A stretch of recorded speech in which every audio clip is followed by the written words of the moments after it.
Hello hi welcome. നമ്മുടെ അടുത്ത അടിപൊളി സെഷനിലേക്ക് എല്ലാവർക്കും സ്വാഗതം. ഇന്നേ നമ്മൾ ഇന്ത്യൻ നദികളാ പഠിക്കാൻ പോകുന്നത്. ഓക്കെ, ഈ ഇന്ത്യൻ നദികള് ഞാൻ ഇന്ത്യയുടെ അതിർത്തികളൊക്കെ പഠിപ്പിച്ചുകൊണ്ടിരിക്കുമ്പോൾ തന്നെ എല്ലാവർക്കും ഇന്ത്യയുടെ നദികൾ പഠിക്കണമായിരുന്നു. ഇന്ന് നദികളാ പഠിക്കാൻ പോകുന്നത്. ഇന്ന് ഇന്ത്യയുടെ വ്യവസായം പഠിക്കണമെന്ന് ആരും പറയല്ല. നദികൾ വൃത്തിക്ക് നമ്മൾ ഇന്ന് പഠിച്ച് ബൈ ഹാർട്ട് ചെയ്യും, വരച്ച് കുറച്ച് വൃത്തിക്ക് പഠിക്കും. ഓക്കെ, അപ്പം എല്ലാവർക്കും ഒന്നും കൂടെ വെൽക്കം. എല്ലാവരും സുഖമായിരിക്കുന്നു? പഠിക്കാനൊക്കെ പറ്റുന്നുണ്ടോ?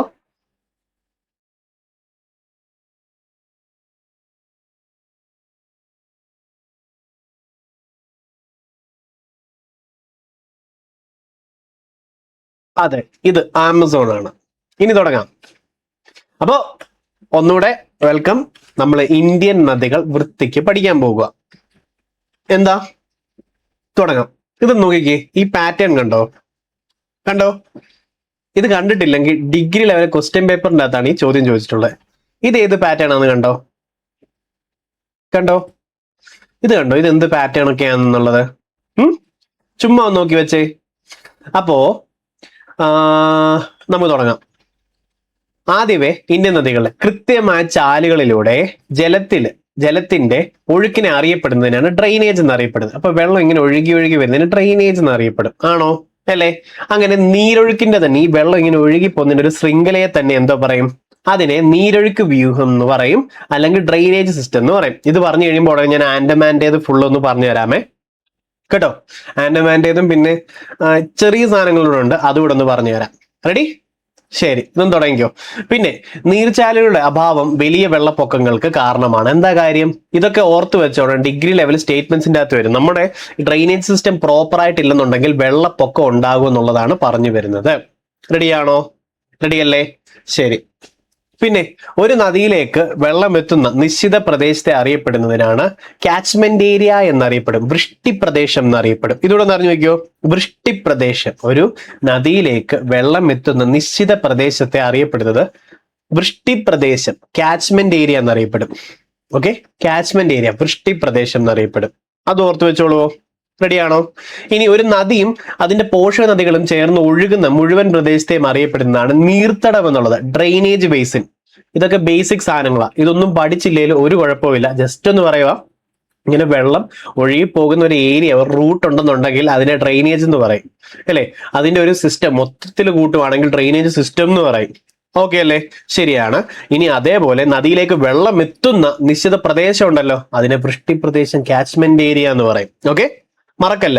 ഇനി അതേപോലെ ചേർന്ന് ഒഴുകുന്നുണ്ട് മൊത്തത്തിൽ, അതിനെ അറിയപ്പെടുന്നത് ഡ്രെയിനേജ് ബേസിൻ എന്ന് അറിയപ്പെടും, നീർത്തടം എന്നും അറിയപ്പെടും. ഇത്രയും കാര്യങ്ങൾ ഓർത്ത് വെക്കാവോ?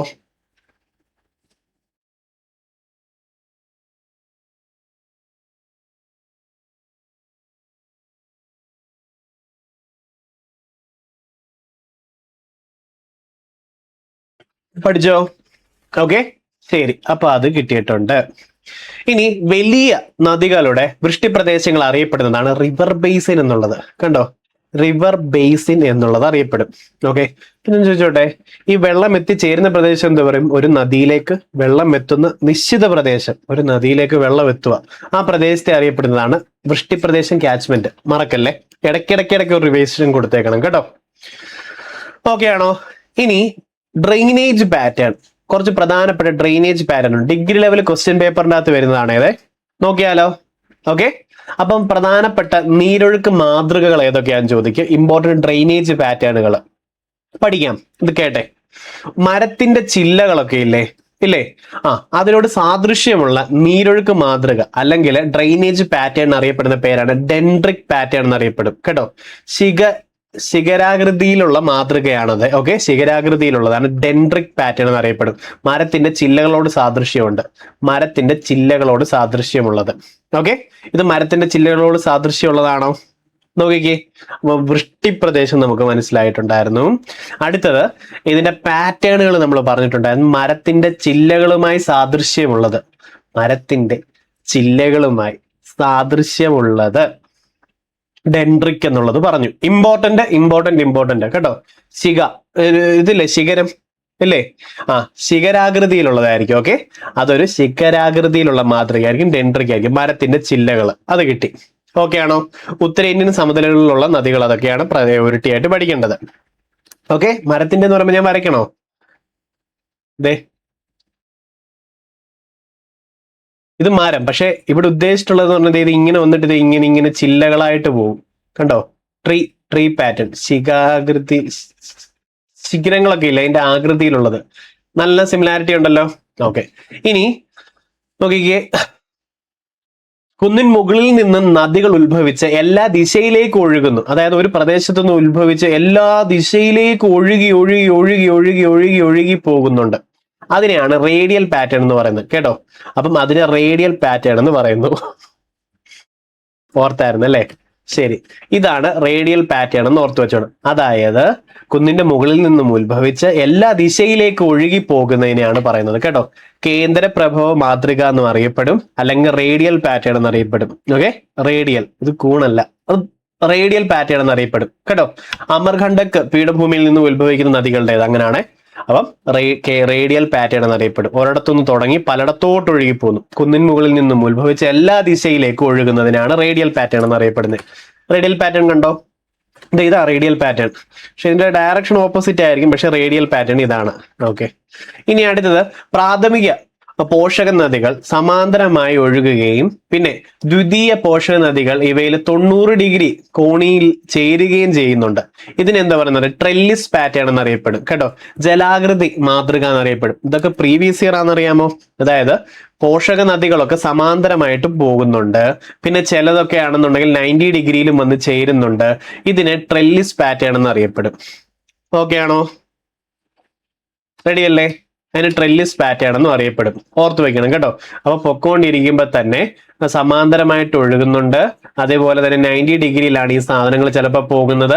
അതിന് ട്രെല്ലിസ് പാറ്റേൺ എന്നും അറിയപ്പെടും. ഇത്രയും പഠിച്ചു വെക്കണം. നമ്മൾ 3 പഠിച്ചതൊക്കെ, ഒന്ന് ശിഖരത്തിന്റെ ആകൃതിയിലുള്ളതായിരുന്നു ഒരെണ്ണം, അല്ലേ? അതിന്റെ പേരെന്തുവായിരുന്നു? ഡെൻഡ്രിക് പാറ്റേൺ എന്നറിയപ്പെടും. ഡെൻഡ്രിക് പാറ്റേൺ, ഇങ്ങനെ പോകുന്നു, ഇങ്ങനെ പോകുന്നു, ഇങ്ങനെ പോകുന്നു, ഇങ്ങനെ പോകുന്നു, ഇങ്ങനെ പോകുന്നു, ഇങ്ങനെ പോകുന്നു, ഇങ്ങനെ പോകുന്നു, ഇങ്ങനെ പോകുന്നു, ഇങ്ങനെ പോകുന്നു, ഇങ്ങനെ പോകുന്നു, ഇങ്ങനെ പോകുന്നു, അല്ലേ? അപ്പൊ മരത്തിന്റെ ഒരു ശിഖരം ഇല്ലേ, ഓരോ ബ്രാഞ്ചസ് പോലെ പോകുന്നതിനെയാണ് ഈ പറഞ്ഞിട്ടുള്ളത് ഡെൻഡ്രിക് പാറ്റേൺ എന്നറിയപ്പെടുക. പിന്നെ ഒരു കുന്നിന്റെ മുകളിൽ നിന്നും ഉത്ഭവിച്ച് പല പ്രദേശത്തിലേക്ക് ഒഴുകി പോകുന്നു, ഇല്ലേ? അല്ലെങ്കിൽ പല പ്രദേശത്തു നിന്നും പല ദിശയിലേക്ക് ഒഴുകി പോകുന്നു. അതിനെ എന്താ പറയും? അതിനെ റേഡിയൽ പാറ്റേൺ എന്നറിയപ്പെടും. പിന്നെ വേറൊന്നുണ്ട്, നദികളുടെ പോഷക നദികളൊക്കെ പാരലായിട്ടും പോകുന്നുണ്ട്, 90 ഡിഗ്രിയിലും അങ്ങോട്ടും ഇങ്ങോട്ടും ഒഴുകുന്നുണ്ട്. അതിനെ എന്താ പറയും? അതിനെ ട്രെല്ലിസ് പാറ്റേൺ എന്ന് അറിയപ്പെടും. ഓക്കെ ആണോ? റെഡിയല്ലേ? എന്നാ നദികൾ എല്ലാ ദിശകളിൽ നിന്നും ഒരു തടാകത്തിലേക്കോ അല്ലെങ്കിൽ ഒരു താഴ്ന്ന പ്രദേശത്തിലേക്കോ ചെല്ലുന്നതിനാണ് സെൻട്രിപെറ്റൽ പാറ്റേൺ എന്നറിയപ്പെടുന്നത്. ഇത് ആക്ച്വലി സെൻട്രിപെറ്റൽ പാറ്റേൺ ആണ്. അതായത് പലയിടത്തു നിന്നും ഒന്ന് ഒഴുകി ചേരുന്നത് ഒരു പ്രദേശത്ത്, അവിടെ നിന്ന് ചിലപ്പോൾ ഒരു ലേക്ക് ഫോം ചെയ്യും, എന്തെങ്കിലും ചെയ്യും. പലയിടത്തു നിന്നും വന്ന് ഒരിടത്തോട്ട് ചേരുന്നതിനെ എന്തോ പറയും? സെൻട്രിപെറ്റൽ പാറ്റേൺ എന്നറിയപ്പെടും, അഭികേന്ദ്ര മാതൃക എന്നറിയപ്പെടും. ഓക്കെ, ജസ്റ്റ് ഒന്നുകൂടെ പറയട്ടെ, ജസ്റ്റ് ഒന്ന് കേട്ടെ. മരത്തിന്റെ ചില്ലകൾ പോലെയുള്ളതാണെങ്കിൽ ശിഖരാകൃതിയിലുള്ള മാതൃകയാണത്. ഓക്കെ, ശിഖരങ്ങളൊക്കെ പോലെ ഇരിക്കുന്നതാണ് ഡെൻഡ്രിക് പാറ്റേൺ. ഓക്കെ, ഇത് ഇങ്ങനെ പോകും. കണ്ടോ? സൂപ്പറായിട്ട് വരച്ചില്ലേ? ചില്ലകൾ പോലുള്ളതാണ് ഡെൻഡ്രിക് പാറ്റേൺ. Important previous. അടുത്ത പറഞ്ഞ റേഡിയൽ പാറ്റേൺ, കുന്നിന്റെ മുകളിൽ നിന്നും ഉത്ഭവിച്ച് എല്ലാ ദിശയിലോട്ടും പോകും. ഇതൊരു കുന്നാണെന്ന് വെച്ചോ. ഓക്കെ, ഇതൊരു കുന്നാണെന്ന് വെച്ചോ. ഇവിടെ നിന്നും പല ദിശയിലേക്ക് ഒഴുകി പോകുക, പല ദിശയിലേക്ക് ഒഴുകി പോകുന്നതിനെയാണ് കേന്ദ്രപ്രഭ മാതൃക അല്ലെ റേഡിയൽ പാറ്റേൺ എന്ന് പറയുന്നത്. പല ദിശയിലോട്ട് 4 സൈഡിലോട്ട് ഒഴുകി പോവുകയാണ്. വേറെന്നുള്ളത് ട്രെല്ലിസ് പാറ്റേൺ ആണ്, ജലാകൃതി മാതൃക. അതായത് പോഷക നദികൾ സമാന്തരമായി ഒഴുകുകയും ദ്വിതീയ പോഷക നദികൾ ഇവയിൽ 90 ഡിഗ്രി കോണീയമായി ചേരുകയും ചെയ്യുന്നു. അതായത് ഇത് ഇങ്ങനെ പൊക്കോണ്ടിരിക്കുമ്പോൾ തന്നെ ഇങ്ങനെയും പോകുന്നുണ്ട്, സമാന്തരമായും പോകുന്നുണ്ട്. ഇതിനെയാണ് ട്രെല്ലിസ് പാറ്റേൺ എന്നറിയപ്പെടുന്നത്. അതുപോലെ അടുത്തൊരെണ്ണമാണ്, പല പ്രദേശത്തു നിന്ന് ഒഴുകി വന്ന് ഒരിടത്തോട്ട് വന്ന് ചേരുന്നു. ഇതിനെയാണ് അഭികേന്ദ്ര മാതൃക അല്ലെ സെൻട്രിപെറ്റൽ പാറ്റേൺ എന്നറിയപ്പെടുന്നത്. ഇത് ഇത്രയും മാതൃകകൾ വൃത്തിക്ക് മനസ്സിലായോ? ഇത് എന്തുവായിരുന്നു? ഡെൻഡ്രിസ് പാറ്റേൺ ആയിരുന്നു, അല്ലേ? ഡെൻഡ്രിറ്റിക് പാറ്റേൺ ആയിരുന്നു. ഇത് മരത്തിന്റെ ശിഖരങ്ങൾ പോലെ ഇരിക്കും. ഓക്കെ, ഒന്ന്, ഇത് മരത്തിന്റെ ശിഖരങ്ങൾ പോലെ ഇരിക്കും, അല്ലേ? ഓക്കെ.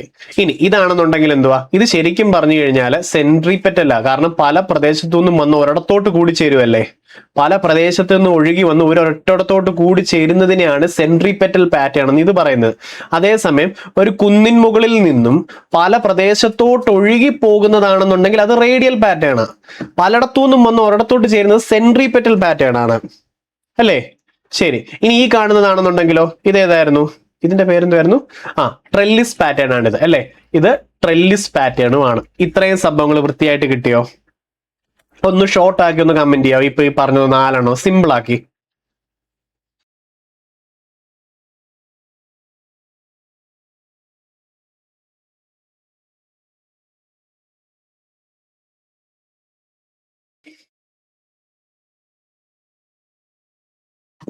കിട്ടിയോ? അത്രയും പ്രീവിയസ് ആണ്, ഡിഗ്രി ലെവലിൽ ചോദിച്ചിട്ടുള്ള ചോദ്യമാ. അത് പഠിച്ചു കഴിഞ്ഞു കഴിഞ്ഞാൽ ഇനി വരാൻ പോകുന്ന എക്സാമുകൾക്കും ആ ചോദ്യം ഇങ്ങനെ ആഴ്ന്നിറങ്ങിക്കോളും. 90 ഡിഗ്രിയിലും പിന്നെ സമാന്തരമായിട്ടും ഒക്കെ പോകുന്നതാണെന്നുണ്ടെങ്കിൽ അത് ഏത് വരും? ട്രെല്ലിസ് ആയിരുന്നു. ഒരിടത്തുനിന്ന് ഉത്ഭവിച്ച് പല ദിശയിലേക്ക് ഒഴുകി പോകുന്നത് റേഡിയലാണ്. പലയിടത്തുനിന്ന് ഒഴുകി ഒരൊറ്റ സ്ഥലത്തോട്ട് വരുന്നുണ്ടെങ്കിൽ സെൻട്രിപെറ്റൽ ആണ്. ഇനി ശിഖരങ്ങൾ പോലെ ഇരിക്കുന്നുണ്ടെങ്കിൽ അത് ഡെൻഡ്രിറ്റിക് പാറ്റേൺ ആയിരുന്നു. പിന്നെ അത്രയല്ലേ ഉള്ളൂ. ഒന്നുകൂടെ ചുരുക്കി ഇത്രയും നേരം കൊണ്ട് പഠിച്ചത് ഒന്നുകൂടെ പറയുവാണെങ്കിൽ, ഒരു സ്ഥലത്തു നിന്നുണ്ടായി പല പ്രദേശത്തോട്ട് ഒഴുകി പോകുന്നു, അതിനെ റേഡിയൽ എന്ന് പറയും. ഒരു സ്ഥലത്തു നിന്നുണ്ടായി പല പ്രദേശത്തോട്ട് ഒഴുകി പോകുന്നു, റേഡിയൽ. ഓക്കെ. മരത്തിന്റെ ശിഖരങ്ങൾ പോലെ ഇരിക്കുന്നുണ്ട്, അതാണെങ്കിലോ ഡെൻഡ്രിറ്റിക് പാറ്റേൺ. ഇനി സമാന്തരമായിട്ട് നദികൾ ഒഴുകുകയും പോഷക നദികളൊക്കെ 90 ഡിഗ്രിയിലൂടെ ഒക്കെ പോകുന്നതാണെന്നുണ്ടെങ്കിൽ ട്രെല്ലിസ്. പല പ്രദേശത്തു നിന്നും എടുത്ത് എല്ലാം ഒരൊറ്റ സ്ഥലത്തോട്ട് വന്ന് ചേരുന്നതാണെന്നുണ്ടെങ്കിൽ അതൊരു കുളം പോലൊക്കെ ഫോം ചെയ്യുന്നതാണെങ്കിൽ ആ സെൻട്രിപെറ്റലും, അല്ലേ? ഓക്കെ ആണോ? ഡെൻഡ്രിറ്റിക് ട്രീ, റേഡിയൽ പുറത്തോട്ട് പലയിടത്തോട്ട് ഒഴുകുന്നു, സെൻട്രിപെറ്റൽ അകത്തോട്ട് ഒഴുകുന്നു, ട്രെല്ലിസ് പാരലൽ 90 ഡിഗ്രിയുമാണ്. ഓക്കെ അല്ലേ? സുനിത, അത് കിട്ടിയോ? ശിഖരങ്ങൾ പോലെയുള്ളത് ട്രെല്ലിസ് ആണ്. കുന്നിൻ മുകളിൽ നിന്നും പലയിടത്തോട്ടും പോകുന്നത് റേഡിയൽ. പലയിടത്തു നിന്നും ഒരിടത്ത സ്ഥലത്തോട്ട് വരുന്നതുണ്ടെങ്കിൽ സെൻട്രിപെറ്റൽ. 90 ഡിഗ്രി പോകുന്നത് ട്രെല്ലിസ്, അല്ലെ? ഡെൻഡ്രിറ്റിക് ആണ്, ബ്രാഞ്ച് പോലെയാണ്. റേഡിയൽ ആണ്, എല്ലാ സൈഡിലോട്ടും പോകും. ട്രെല്ലിസ് ആണെന്നുണ്ടെങ്കിൽ 90 ഡിഗ്രിയും ഒക്കെയാണ്. സെൻട്രിപെറ്റൽ ആണെന്നുണ്ടെങ്കിൽ ഒരു സ്ഥലത്തേക്ക് ഒഴുകി ചേരുന്നു. ഒരു കുന്നിൻ മുകളിൽ നിന്നും പലയിടത്തോട്ട് പോകുന്നതാണെങ്കിൽ അത് റേഡിയലും ആണ്, അല്ലേ? ബ്രാഞ്ചസ് ഡെൻഡ്രിക്ക്, ടോപ്പിൽ നിന്ന് ഡിഫറെന്റ് സ്ഥലത്തേക്ക് ഒഴുകി പോകുന്നു റേഡിയൽ. 90 ഡിഗ്രി വരുന്ന ട്രെല്ലിസ്, പല സ്ഥലത്തു നിന്ന് ഒരു സ്ഥലത്തേക്ക് ഒഴുകി എത്തുന്നതാണെന്നുണ്ടെങ്കിൽ അത് സെൻട്രിപെറ്റലും ആണ്. ശിഖരം മരം, കുന്ന് കേന്ദ്രം, ലേക്ക് അഭികേന്ദ്രം. കൊള്ളാം. ട്രീ, ബ്രാഞ്ച് ഡെൻഡ്രിക്ക്, 90 ഡിഗ്രി സമാന്തരമാണ് ട്രെല്ലിസ്, റേഡിയൽ ആണ്, കുന്നിൻ മുകളിൽ നിന്നും പലയിടത്തേക്ക് പോകുന്നു, പലയിടത്തുനിന്ന് ഒരിടത്തേക്ക് വരുന്നത് സെൻട്രിപെറ്റലും, അല്ലെ? Dendritic branch radial from one place to different സ്ഥലങ്ങൾ, ട്രെല്ലിസ് പാരലായിട്ട് പോകുന്നു, സെൻട്രിപെറ്റൽ ആണെങ്കിൽ പല സ്ഥലത്തു നിന്ന് ഒരിടത്തേക്ക് എത്തുന്നു. ബ്രാഞ്ചസ് ഇങ്ങനെ ഇങ്ങനെ ഇങ്ങനെ ഇങ്ങനെ ഇങ്ങനെ ഫുള്ള് കിട്ടിയോ? ബെറ്റർ ആയോ? നിങ്ങൾക്ക് ഇത് കേട്ട് പഠിത്താലേ ഉള്ളൂ. ഇത് കിട്ടിയല്ലോ. ഓക്കെ, സമാധാനം. ഇവിടെ നല്ല വെള്ളം ഉണ്ടായിരുന്നെങ്കിൽ ഒരു ബോട്ട് വരയ്ക്കാൻ പറ്റുമായിരുന്നു, പക്ഷെ ഇല്ല. അപ്പൊ ഇത് കഴിഞ്ഞു. ഇനി ഇതൊന്ന് വായിക്കാം ഒറ്റ തവണ കൂടെ. ഒരു നദിയിലേക്ക് വെള്ളം എത്തുന്ന നിശ്ചിത പ്രദേശം ഉണ്ടല്ലോ, കാച്ച്മെന്റ് ഏരിയ എന്ന് പറയും. കളയത്തില്ലല്ലോ? ഇല്ല, കാച്ച്മെന്റ് ഏരിയ എന്ന് പറയും. നദിയിലേക്ക് വെള്ളം എത്തും, അത് ക്യാച്ച് ചെയ്യാൻ നിൽക്കുക. കാച്ച്മെന്റ് ഏരിയ, വൃഷ്ടി പ്രദേശം. മറക്കല്ലത്, മലയാളത്തിൽ ചോദിക്കുക കേട്ടോ. പിന്നെ ഒരു നീർത്തടത്തെ അല്ലെങ്കിൽ ഒരു ഡ്രെയിനേജ് ബേസിന് മറ്റൊരു ഡ്രെയിനേജ് ബേസിൽ നിന്ന് ഡിവൈഡ് ചെയ്യുന്നതാണ് ജലവിഭാജകം എന്ന് പറയുന്ന വാട്ടർ ഡിവൈഡ് എന്ന് അറിയപ്പെടും. എന്ന് അറിഞ്ഞാൽ മതി. ഒരു നദി അതിന്റെ പോഷക നദികളിൽ ചേർന്ന് ഒഴുകുന്ന മുഴുവൻ പ്രദേശം, നദി പോഷക നദികളുമായി ചേർന്ന് ഒഴുകുന്ന മുഴുവൻ പ്രദേശവും നീർത്തടം എന്നറിയപ്പെടും, ഡ്രെയിനേജ് ബേസിൻ എന്നും. അതൊന്ന് അറിഞ്ഞു വെക്കണം കേട്ടോ. റെഡി? ശരി. 4 രീതിയിലത്തെ പാറ്റേൺസ് ആയിരുന്നു ഉണ്ടായിരുന്നത്. ആ 4 നമ്മൾ ബൈഹാർട്ട് ചെയ്തു. ഇനി നമ്മൾ അടുത്തൊരു ടോപ്പിക്കിലോട്ട് പോകുക. നദികൾ. ഹിമാലയൻ നദി, ഉപദ്വീപീയ നദി. ഇതൊക്കെയാണോ? തുടങ്ങാം. ഇന്ത്യയിലെ നദികളെ പ്രധാനമായിട്ടും 2ആയിട്ട് തരംതിരിക്കാൻ പറ്റും. എന്തുവാ അത്? ഒന്ന് ഹിമാലയൻ നദി എന്നും 2 ഉപദ്വീപീയ നദി എന്നും പഠിക്കും. നമ്മൾ ആദ്യം ഹിമാലയൻ നദികളാ പഠിച്ചിട്ട് പോകാൻ പോകുന്നത്. അത് ഏതൊക്കെയാ? സിന്ധു, ഗംഗ, ബ്രഹ്മപുത്ര. ഈ മൂന്നെണ്ണം നമ്മൾ ആദ്യം ഇപ്പൊ പഠിക്കും. അത് കഴിഞ്ഞ് ഉപദ്വീപീയ നദികളിലോട്ട് ഓരോന്നും പോയി ബൈഹാർട്ട് ചെയ്ത് വരച്ചു പഠിക്കും. ഈ ക്ലാസ് കഴിയുമ്പോൾ ഇവിടെ നിന്നും ചോദിച്ചിട്ടുള്ള മുഴുവൻ പ്രീവിയസ് ഇയറും നിങ്ങൾ ബൈഹാർട്ടാക്കും. ഓരോ നദികളും വരച്ച് തന്നെ വൃത്തിക്ക് പഠിക്കും. പോകുന്ന സ്ഥലങ്ങളും എല്ലാം സൂപ്പർ ആക്കി ബൈഹാർട്ടാക്കി പഠിക്കും. ഇതാണ് നമ്മൾ മുന്നോട്ട് വയ്ക്കുന്ന ആശയം. തുടങ്ങാം. ലൈവിലുള്ള എല്ലാവരും ഒരു ഓക്കെ അല്ലെ ഒരു പിണക്കമാണെങ്കിൽ ചെറിയ എന്തെങ്കിലും നീരസം ഉണ്ടെങ്കിലും നിങ്ങൾക്ക് അത് തന്നെ എല്ലാം സെറ്റ് ആണെങ്കിൽ ഓക്കെ, എന്തെങ്കിലും ഒരെണ്ണം കമന്റ് ചെയ്തേ. എല്ലാവരും ഒന്ന് ഇന്ററാക്ട് ചെയ്തിട്ട് റെഡി ആയിട്ടിരിക്കുക. വർക്കിലാണേലും ഇപ്പം വർക്ക് ചെയ്തുകൊണ്ട് അടുക്കളയിലും ട്രാവലിങ്ങും എന്തുവാണേലും ഒരു കമന്റ് ഇട്. തുടങ്ങാൻ പോവാം.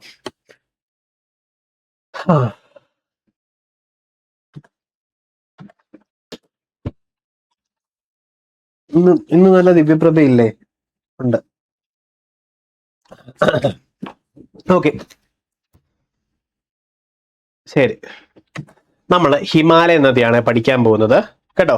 ഹിമാലയ നദിയുടെ പ്രത്യേകത എന്ന് പറയുമ്പോൾ എന്തുവാ? ഒന്നെങ്കിൽ മഴ പെയ്ത് അവിടെ വെള്ളം ഉണ്ടാവും, അല്ലെ മഞ്ഞുരുകി വെള്ളം ഉണ്ടാവും. അതായത് പറഞ്ഞു വന്ന 24 മണിക്കൂറും വെള്ളം ഉണ്ടാവും. ഇതാണ് ഹിമാലയൻ നദി. ഇവിടെ നോക്കിക്കേ, 24 hours വാട്ടർ സപ്ലൈ. അത് ഹിമാലയ നദിയിലാണ് ഉള്ളത്. പ്രയോറിറ്റി. റെഡി? ശരി, ഓക്കെ. പ്രഭു പോരെ അല്ലേ? നോക്കട്ടെ, ഫിൽറ്റർ ഒന്നും ഇല്ല, നാച്ചുറൽ അതാ. ശരി, കുഴപ്പമില്ല. അടുത്ത ലൈറ്റിംഗ് സെറ്റ് ചെയ്യാം. അപ്പൊ ഉത്തരപർവ്വത മേഖലകളിൽ നിന്നും ഉത്ഭവിക്കുന്ന നദികളാണ് ഹിമാലയൻ നദികൾ. ഉത്തരപർവ്വത മേഖല അവിടെ എന്തൊക്കെ ഉണ്ടായിരുന്നു? ട്രാൻസ് ഹിമാലയം, ഹിമാലയം, പൂർവാചൽ. ഓർമ്മയുണ്ടോ? ട്രാൻസ് ഹിമാലയത്തിൽ കാരക്കോറം, ലഡാക്ക്, സസ്കർ. ഓർമ്മയുണ്ടോ? അല്ലേ? പിന്നെ ഏതാ? ഹിന്ദുക്കുഷ്, കൈലാസം കൂടെ ഇല്ലായിരുന്നോ പറയുന്ന കൂട്ടത്തിൽ? പിന്നെ ഹിമാദ്രി, ഹിമാചൽ, ഹിമാലയം, ഗാരോ, ഖാസി, ജയന്തിയ, പട്കായ്ബം. ഇതൊക്കെ ഒരു ക്വിക്ക് റിവിഷൻ പോലെ പറഞ്ഞു കിട്ടിയ മണിക്കൂറിലെടുത്ത് പഠിക്കുന്ന ടോപ്പിക് അത്. അപ്പോൾ അവിടെ നിന്നാണ് ഈ നദികൾ ഉത്ഭവിക്കുന്നത്. അതും ബൈഹാർട്ട് ആണല്ലോ. ഓക്കെ, ശരി. ഇനി അതിവിസ്തൃതമായിട്ടുള്ള വൃഷ്ടിപ്രദേശം. എന്തുവാ വൃഷ്ടിപ്രദേശം? വൃഷ്ടിപ്രദേശം, വൃഷ്ടി റെഫർ ഇതുണ്ട്. കാച്ച്മെന്റ് ഏരിയ, ഒരു നദിയിലേക്ക് വെള്ളം എത്തുന്ന നിശ്ചിത പ്രദേശത്തെ നമ്മൾ അങ്ങനെ പറയും. റെഡി? അപ്പോൾ അതിവിസ്തൃതമായിട്ടുള്ള വൃഷ്ടിപ്രദേശം ഉള്ളത് കൊണ്ട് മഴയിൽ നിന്നും എപ്പോഴും റെയിനിൽ നിന്നും മഞ്ഞിൽ നിന്നും, മഞ്ഞെന്ന് പറയുമ്പോൾ ഐസ് ഒക്കെ അല്ലേ, ഉരുകിയിട്ടും എപ്പോഴും മുഴുവൻ വർഷം 24 hours വാട്ടർ സപ്ലൈ ലഭ്യമാണ്. അതൊക്കെയാണോ? ശരിയാണ്. ഇനി ചെരിവ് കൂടിയ പ്രദേശങ്ങളിലൂടെ ഒഴുകുന്നത് കൊണ്ട് ഹിമാലയത്തിന്റെ മിക്ക ഭാഗവും അവസാദ ശിലകളായതിനാലും ഈ നദികളെല്ലാം പർവ്വത മേഖലയിൽ ആഴമേറിയ താഴ്വര സൃഷ്ടിക്കുന്നുണ്ട്. സ്റ്റേറ്റ്മെന്റ് ഇമ്പോർട്ടന്റ് സംഭവം. അപ്പോ ഉത്തരപർവ്വത മേഖലയിലെ ഹിമാലയമില്ലേ, ആ ഹിമാലയം ഏത് റോക്ക് കൊണ്ടാണ് ഉണ്ടായിട്ടുള്ളത്? ഏതാ? അവസാദ ശിലയാ. കാരണം എന്താ? അത് വേൾഡ് ജോഗ്രഫി പഠിക്കുമ്പോൾ നമ്മൾ പറയും, തെത്തിസ് സമുദ്രം അപ്രത്യക്ഷിതമായിട്ട് അതിന്റെ അടിത്തട്ടിലുള്ള ഭാഗങ്ങൾ 2 പ്ലേറ്റുകൾ കൂട്ടിയിടിച്ച് ഉയർന്നു വന്നുണ്ടായതാ. അതുകൊണ്ട് അത് അവസാദ ശില അല്ലെങ്കിൽ സെഡിമെന്ററി റോക്ക് എന്ന് പറയും. ഈ സെഡിമെന്ററി റോക്ക് ആയതുകൊണ്ട് തന്നെ ഇവിടെ ഫാസ്റ്റ് ആയിട്ട് വെള്ളം ഒഴുകുമ്പോഴത്തേക്കും ഭയങ്കര ആഴമേറിയ താഴ്വരകൾ അവിടെ സൃഷ്ടിക്കപ്പെടുന്നുണ്ട്. കാരണം അവസാദ ശില ആയതുകൊണ്ടാണ്. ഇഗ്നിയസ് റോക്ക് ആണെങ്കിൽ അങ്ങനെ വരത്തില്ല. ഇത് അവസാദ ശില ആയതുകൊണ്ടാണ്. അവസാദ ശിലകളാൽ നിർമ്മിതമാണ് നമ്മുടെ ഹിമാലയം. കാരണം എന്താ? തെത്തിസ് സമുദ്രം അപ്രത്യക്ഷപ്പെട്ട് അതിന്റെ അടിത്തട്ട് ഉയർന്നു വന്നുണ്ടായിട്ടുള്ളതാണ് ഹിമാലയം. ഇത്രയും കിട്ടുമോ?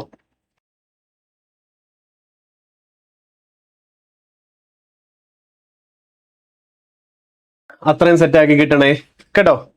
ശരി, ഇനി ഇങ്ങോട്ടൊന്ന് നോക്കിക്കേ. ആദ്യമേ നമ്മൾ ഹിമാലയൻ നദികൾ പറയുന്നു. ഒന്ന് സിന്ധു ആണ്.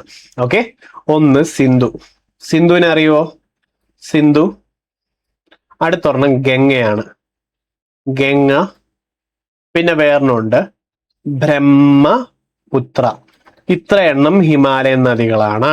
ഓർത്തു വെക്കോ? ആ വീഡിയോ ആണ് കണ്ടേ? ആ വീഡിയോ കണ്ടിട്ടാണോ ഫാൽക്കൺ പർച്ചേസ് ചെയ്തത്? Okay okay. അപ്പം സിന്ധു പ്ലസ് ഗംഗ പ്ലസ് ബ്രഹ്മപുത്ര ചേർന്നതാണ് ഹിമാലയൻ നദികൾ എന്ന് പറയുന്നത്. താഴെ തന്നിട്ടുള്ളവയിൽ ഹിമാലയൻ നദിയുമായി ബന്ധമില്ലാത്തത് ഏത്? Option A Sindhu, option B Ganga, option C Brahmaputra, option D Godavari. ഏത് കൊടുക്കും?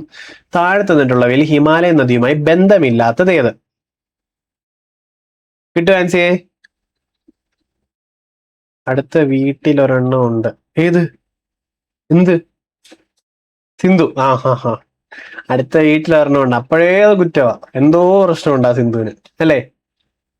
ശരി, അപ്പോ ഡി ഗോദാവരി, അവിടുന്ന് തന്നെ നമ്മൾ ചോദ്യം തുടങ്ങും. അപ്പോ സിന്ധു, ഗംഗ, ബ്രഹ്മപുത്ര. സിന്ധു, ഗംഗ, ബ്രഹ്മപുത്ര. ഓക്കെ, സിന്ധു, ഗംഗ, ബ്രഹ്മപുത്ര. സിന്ധു, ഗംഗ, ബ്രഹ്മപുത്ര. ഓക്കെ, സിന്ധു, ഗംഗ, ബ്രഹ്മപുത്ര. ഇവിടെ സിന്ധുവും ഗംഗയും ബ്രഹ്മപുത്രയും കൂടെ ഫോം ചെയ്തിട്ടുള്ള ഉത്തരമഹാസമതലവും മറക്കല്ല. നോർത്തേൺ ഗ്രേറ്റ് പ്ലെയിൻ ഫോം ചെയ്തിട്ടുള്ളതും സിന്ധു പ്ലസ് ഗംഗ പ്ലസ് ബ്രഹ്മപുത്രയാണ്. ഇനി ഈ നദികളുടെ പ്രത്യേകത എന്തുവാ? 24 hours വാട്ടർ സപ്ലൈ ഉണ്ട്. ഒന്നുകിൽ മഞ്ഞ് അല്ലെങ്കിൽ മഴ, എന്തായാലും ഒരു കാര്യം കൊള്ളാം, എന്തായാലും ഒരു കാര്യം കൊള്ളാം. സിന്ധു, ഗംഗ, ബ്രഹ്മപുത്ര ഇതിൽ ഏതായാലും 24 hours വാട്ടർ സപ്ലൈ ഉണ്ടായിരിക്കും. അത്ര ഓർത്ത് വെച്ചോണം. അത്രയും റെഡി അല്ലേ? ആണല്ലോ. ഇതിലെ വെസ്റ്റ് ഫ്ലോയിങ് പടിഞ്ഞാറോട്ട് ഒഴുകുന്നതിലെ ഏക നദി സിന്ധു ആണ്. കേട്ടോ? സിന്ധു പാവമാണ്, അമ്മ സതി എത്ര പോരാ.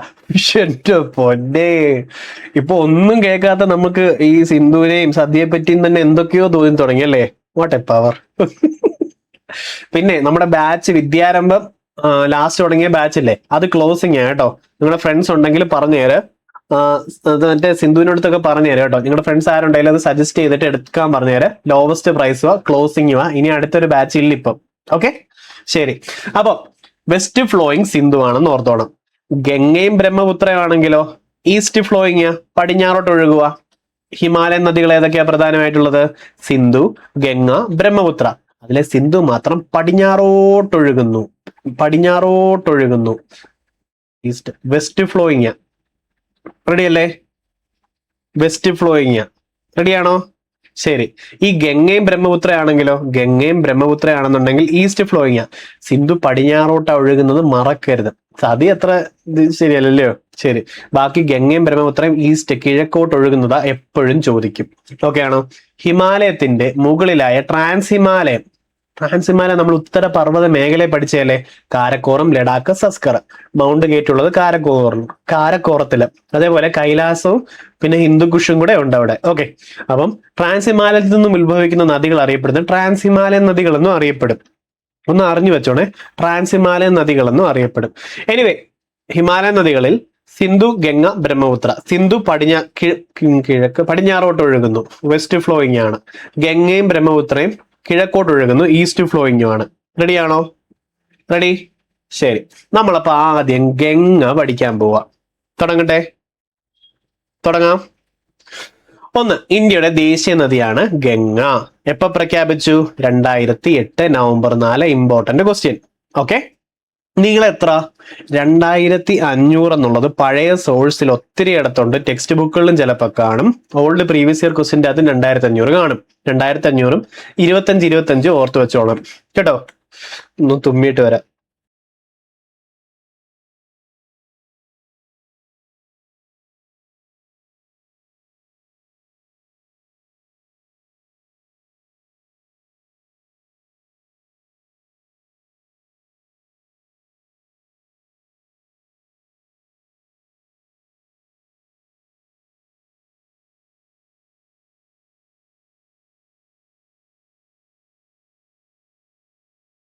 ഓക്കെ, അപ്പോ തിരിച്ചു വരാം.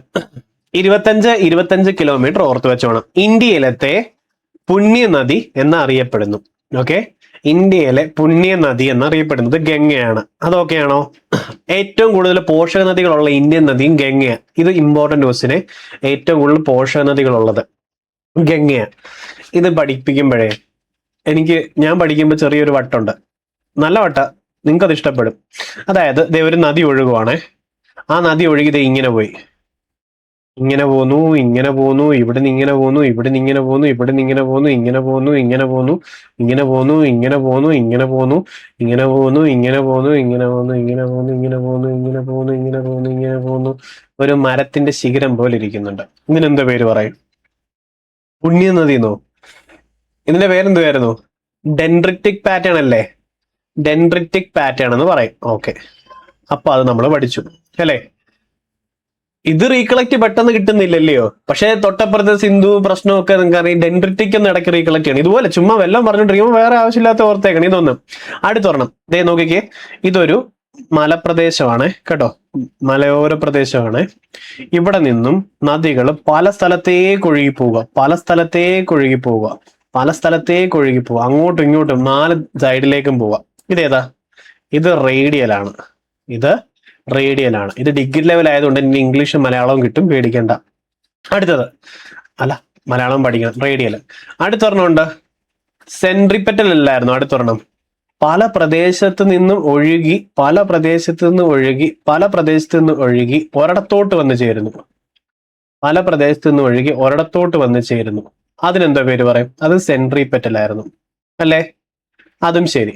ഇനി വേറൊന്നും കൂടെ ഉണ്ടായിരുന്നേ. ഒരു നദി ഇങ്ങനെ പോകുക, 90 ഡിഗ്രി ആയിട്ട് പോഷക നദികളും പോകും, ചിലപ്പോൾ അത് ഇങ്ങനെ ഒഴുകിയെന്നിരിക്കും. അത് ട്രെല്ലിസ് പാറ്റേണും ആണ്. ഇപ്പൊ അങ്ങ് ബൈഹാർട്ടായോ? സൂപ്പറായോ? ഒന്ന് പഠിക്കുമ്പോ വേറൊന്നാ നമ്മൾ റിവൈസ് ചെയ്യുന്നത്, വേറെ റേഞ്ചാ. കിട്ടിയ കുറച്ചുകൂടെ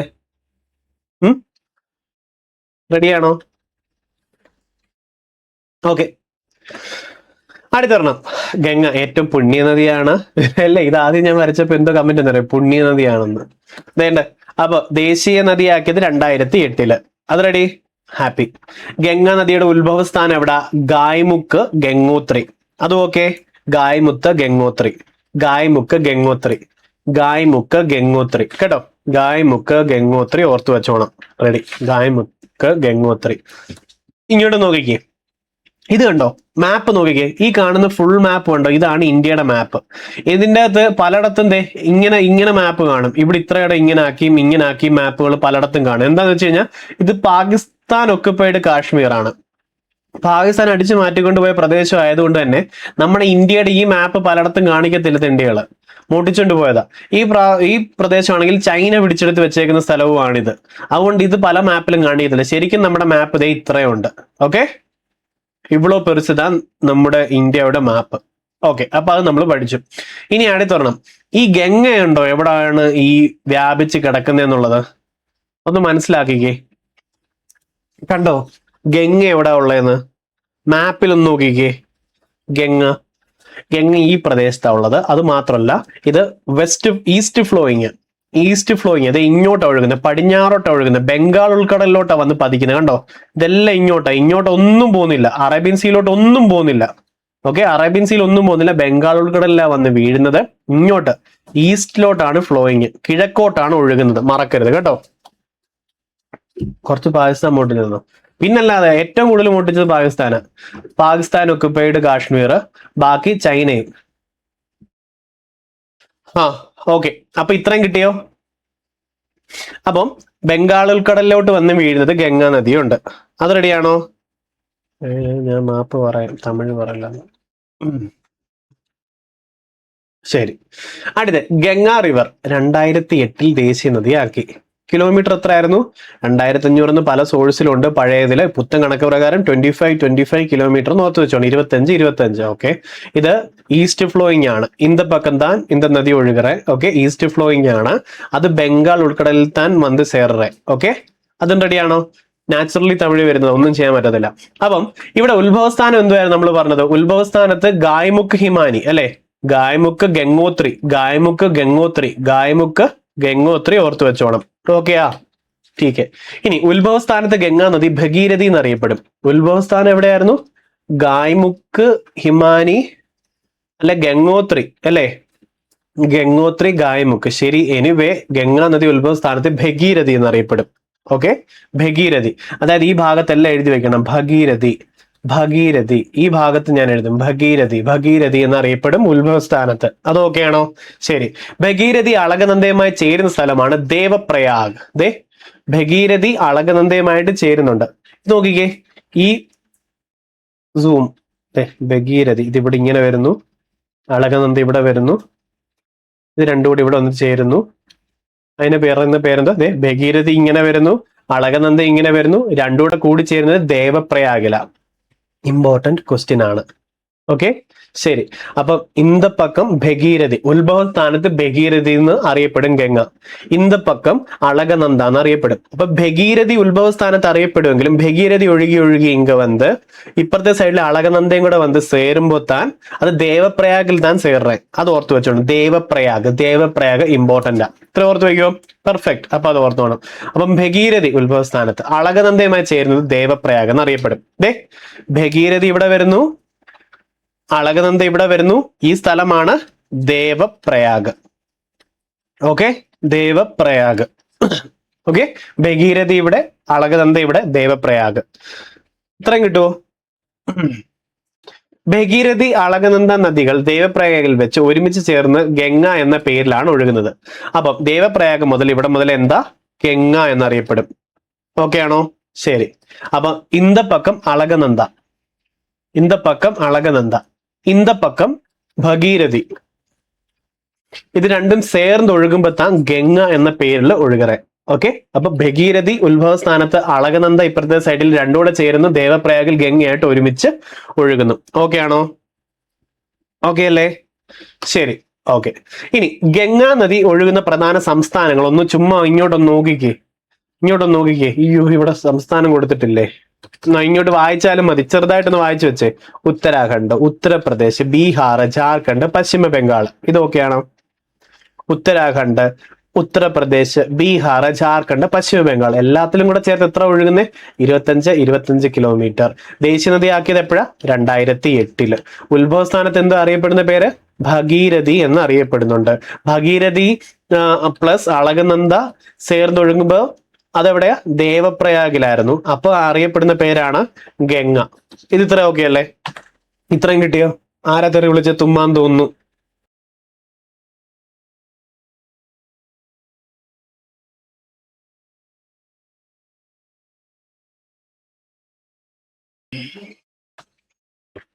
ഇത്ര ഓക്കെ ആണോ?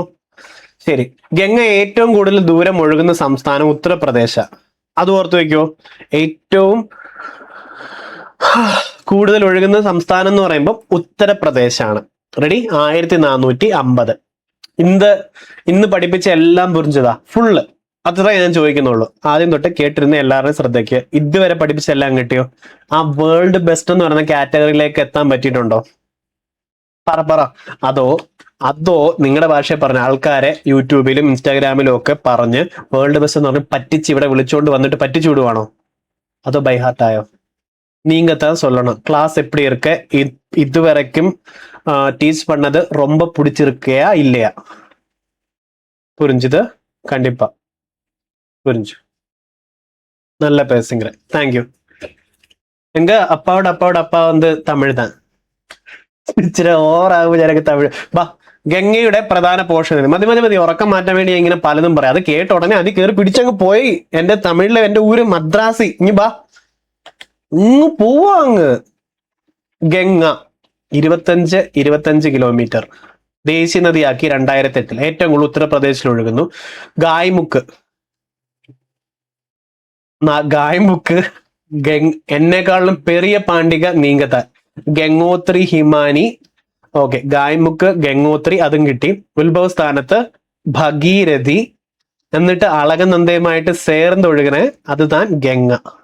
ഇത്രയും പഠിച്ചു. ഓക്കെ, ശരി. ഗംഗയുടെ പോഷക നദികളുണ്ട്, അത് ഓർത്ത് വെക്കാമോ? ശരി.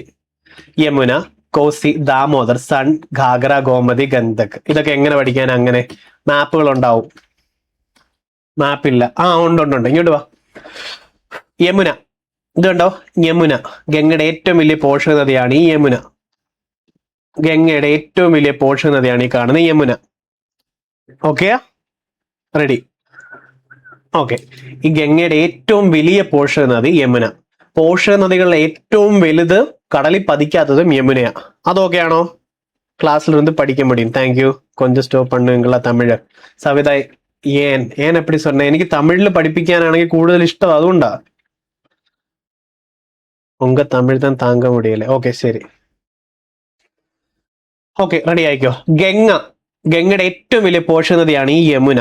യമുന എന്ന് പറയുന്നത് 1376 കിലോമീറ്റർ താൻ. ഓക്കെ, ഇച്ചിരൊക്കെ വരുന്നപ്പോൾ 1376 കിലോമീറ്റർ മറ്റും യമുനയുണ്ട്. ഗംഗയുടെ ഏറ്റവും വലിയ പോഷക നദിയാണ്. ഇനി ഒന്നുകൂടെ ശ്രദ്ധിച്ച് നോക്കിയത് ഇത് കണ്ടോ, ഈ ഭാഗം ഇങ്ങനെ ഒഴുകി ഇവിടെ വരുന്നു, ഇവിടുന്ന് ഒരെണ്ണം കൂടെ വന്നു ചേരുന്നു. ഇത് ഇത്രയും കണ്ടോ? കണ്ടു.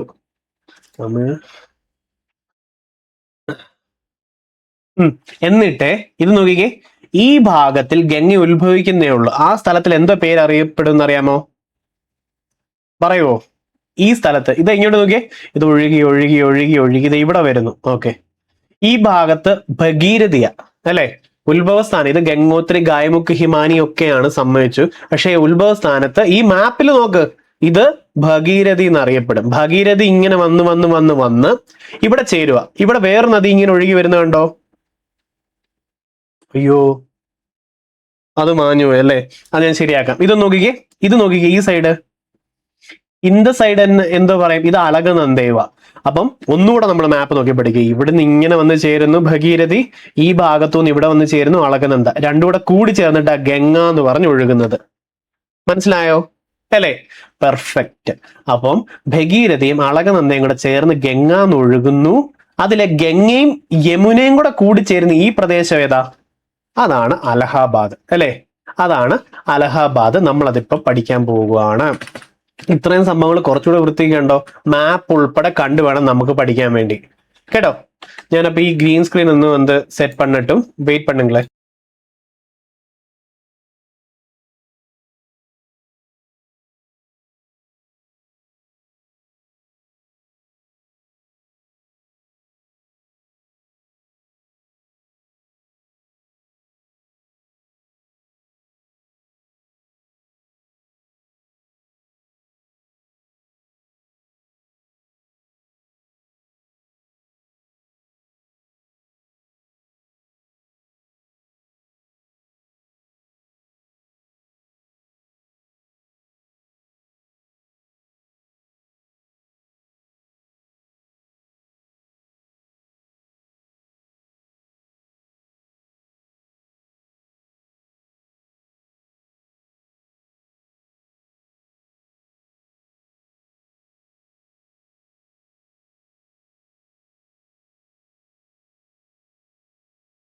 ഹലോ, നിക്കേ. ഓക്കെ, സ്റ്റൈൽ പഠിക്കാം. ഓക്കെ, നമ്മളപ്പം പോഷക നദികൾ പഠിക്കാൻ പോയിട്ട് ഒന്നുകൂടെ വേറെയും പഠിച്ചിട്ട് വന്നേക്കുക. എന്തൊക്കെയാ പോഷക നദികള്? പേര് പറഞ്ഞേ. കോസിയുണ്ട്, യമുനയുണ്ട്. 1376 കിലോമീറ്റർ ഉള്ളതാണ് യമുന. ഓക്കെ, ശരി. ഓക്കെ, ഇനി അടുത്തത് വന്ന് കോസി, ദാമോദർ. ദാമോദറിനെ നമ്മൾ വേറെ ക്ലാസ്സിൽ എന്തോ ഓർമ്മകളൊന്ന് കണക്ട് ചെയ്ത് എനിക്ക് ഓർമ്മയുണ്ട്. ദാമോദർ, ചോട്ട എന്ന് പരസ്യമായിട്ട് വിളിച്ചു എന്ന് പറഞ്ഞു. ചോട്ടാ നാഗ്പൂരിലെ ഉയരം കൂടിയത് പരസ്നാഥ്, ഒഴുകുന്നത് ദാമോദർ. ഓക്കെ, പിന്നെ സൺ, ഘാഗര, ഗോമതി, ഖണ്ഡക്.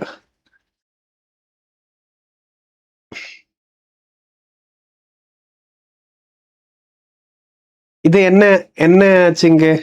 தமிழ் தல കമന്റ്സ് വന്നു മൊത്തം തമിഴ് താൻ. ഓക്കെ, വാ.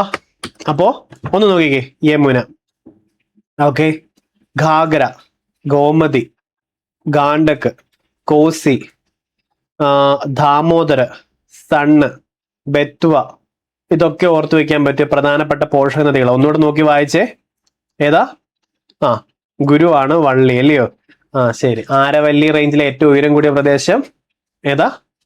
ഗുരു ശിഖർ ആയിരുന്നു. അപ്പൊ അത് ഓർത്ത് വയ്ക്കാം. ഇത് നോക്കി ഏതൊക്കെയാ?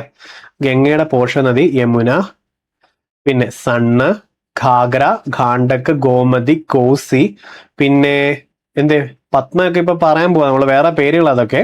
ദാമോദർ ഒക്കെയാണ് മെയിൻ ആയിട്ടുള്ളത്. ഓക്കെ ആണോ? തമിഴ് പറയാൻ ഇൻട്രസ്റ്റ് വന്നിടിച്ചാ? ഓക്കെ, इसके बाद हम हिंदी सीखूंगा. ठीक है? ശരി. അപ്പൊ ഇത്രയും പഠിച്ചല്ലോ നമ്മള്. ഇത്രയും കിട്ടിയേ. ഇനി തിരിച്ചു വരിക, ഇതങ്ങ് കംപ്ലീറ്റ് ചെയ്തേക്കുവാണ്. ഗംഗയുടെ ഏറ്റവും വലിയ പോഷക നദി എന്ന് പറയുന്നത് യമുനയാണ്, 1376. Okay, 1376 kilometre. ഗംഗയും യമുനയും കൂടിച്ചേരുന്ന സ്ഥലമാണ് അലഹബാദ്. ഓക്കെ, അലഹബാദ്. അലഹബാദിന്റെ വേറൊരു പേരെന്തുവാ, അതുകൂടെ പഠിക്കണേ. ഓക്കെ, അപ്പം ഗംഗ എന്ന് പറയുമ്പോൾ 25 കിലോമീറ്റർ, യമുന 1376 കിലോമീറ്റർ. അപ്പൊ ഗംഗയും യമുനയും കൂടിച്ചേരുന്ന സ്ഥലമാണ് ഈ അലഹബാദ് എന്ന് അറിയപ്പെടുന്നത്, മറക്കരുത്.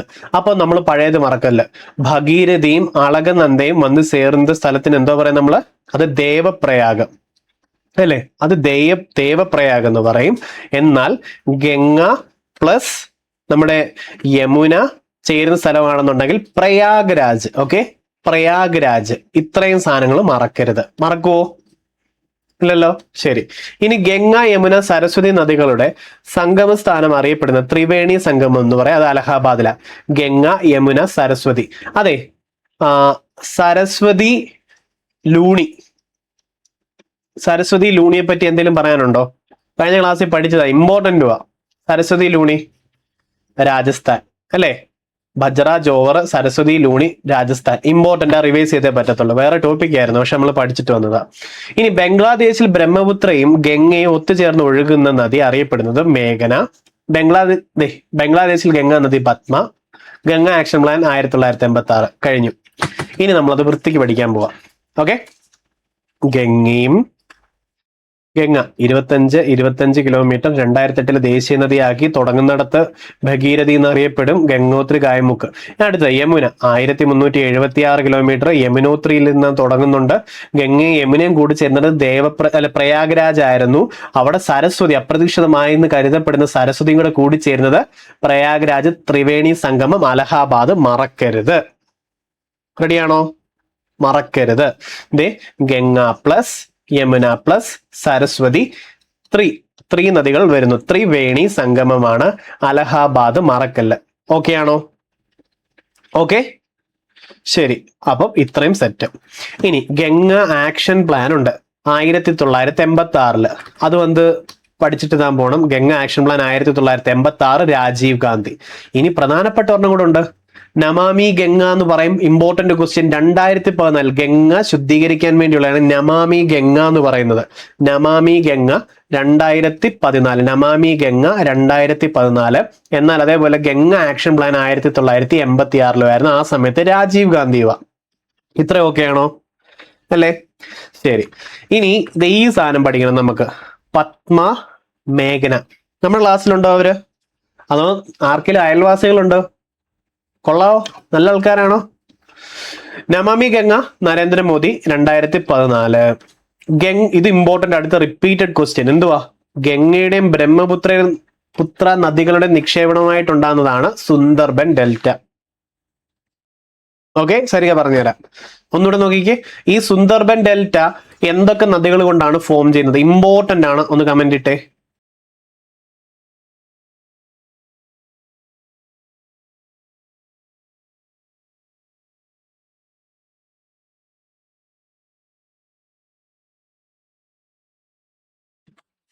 പറയോ? ഏതാ? ഗംഗയും ബ്രഹ്മപുത്രയും കൂടെ ചേർന്നിട്ടാണ് ഈ സുന്ദർബൻ ഡെൽറ്റകൾ ഫോം ചെയ്യുന്നത്, മറക്കല്ല. എന്നാൽ ഉത്തര മഹാസമുദ്രമാണെന്നുണ്ടെങ്കിലോ സിന്ധു പ്ലസ് ഗംഗ പ്ലസ് ബ്രഹ്മപുത്ര ആണെന്നുള്ളതും മറക്കരുത്. ഓക്കെ, ശരി. ഇത് നോക്കിക്കേ, ഇങ്ങോട്ട് നോക്കിയേ. ഈ കാണുന്ന ഈ പ്രദേശം കണ്ടോ? ഇത് സുന്ദർബൻ ആണ്. സുന്ദർബൻ പടിഞ്ഞാറൻ തീര സമതലത്തിൽ ഒഴുകുന്ന നദികൾക്ക് വേഗത കുറവാണ്, കാരണം അവിടെ ഉയരം കുറവാണ്. അതുകൊണ്ട് ഡെപ്പോസിറ്റ് വരുന്ന ഡെൽറ്റകൾ ഫോം ചെയ്യുന്നു. കിഴക്കൻ തീര സമതലത്തില്. അപ്പൊ കിഴക്കൻ തീര സമതലത്തിന്റെ ഭാഗമാണ് ഈ സുന്ദർബൻ ഡെൽറ്റ. കിഴക്ക് തീരത്തെല്ലാമാണ് ഡെൽറ്റകൾ ഫോം ചെയ്യുന്നത്. നദികൾ സ്ലോ ആയിട്ട് ഒഴുകുന്നത്, അവിടെ ഹൈറ്റും കുറവുമുണ്ട്. അതുകൊണ്ടാണ് സംഭവങ്ങൾ. അത് ഓക്കെ ആണോ? Okay, perfect. അപ്പം ഇത് ഓർത്ത് വെച്ചോണം. ഒന്ന്, അതിൻ്റെ അകത്ത് ഈ കാണുന്ന സുന്ദർബൻ ഫോം ചെയ്യുന്നത് ഗംഗയും ബ്രഹ്മപുത്രയും ചേർന്നിട്ടാണ്. ഓക്കെ അല്ലേ? ശരി. അപ്പൊ ഒന്നുകൂടെ ഓർത്തെ, കിഴക്കൻ തീര സമതലത്തിൽ ഡെൽറ്റകൾ ഫോം ചെയ്യുന്നു. അത് നമ്മുടെ കഴിഞ്ഞ ക്ലാസ്സിലത്തെ ടോപ്പിക്കാ. അല്ലേ? കിഴക്കൻ തീര സമതലത്തിൽ ഡെൽറ്റകൾ ഫോം ചെയ്യുന്നുണ്ട്.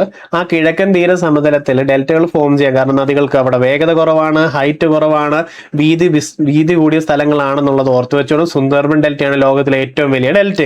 ഇനി ഇന്ത്യയിലെ ഈ പോട്ടെ, ഗംഗ പ്ലസ് ബ്രഹ്മപുത്രയാണ് ഈ ഒരു സുന്ദർബൻസ് ഫോം ചെയ്തിട്ടുള്ളത്. ഉത്തര മഹാസമതലം ചോദിച്ചാൽ സിന്ധു പ്ലസ് ഗംഗ പ്ലസ് ബ്രഹ്മപുത്രയുമാണ്. ഓക്കെ, ഇനി വേറൊരു പ്രധാനപ്പെട്ട ഒരു കാര്യം പറഞ്ഞു തരട്ടെ. சொல்லட்டுமா? ഇങ്ങ് ബംഗ്ലാദേശിൽ ബ്രഹ്മപുത്രൻ ഗംഗയും ചേർന്ന് ഒഴുകുന്നത് മേഘന എന്നറിയപ്പെടും. ഗംഗാ നദി പത്മ എന്നും അറിയപ്പെടും. ഒന്നുകൂടെ നോക്കാം മാപ്പ്.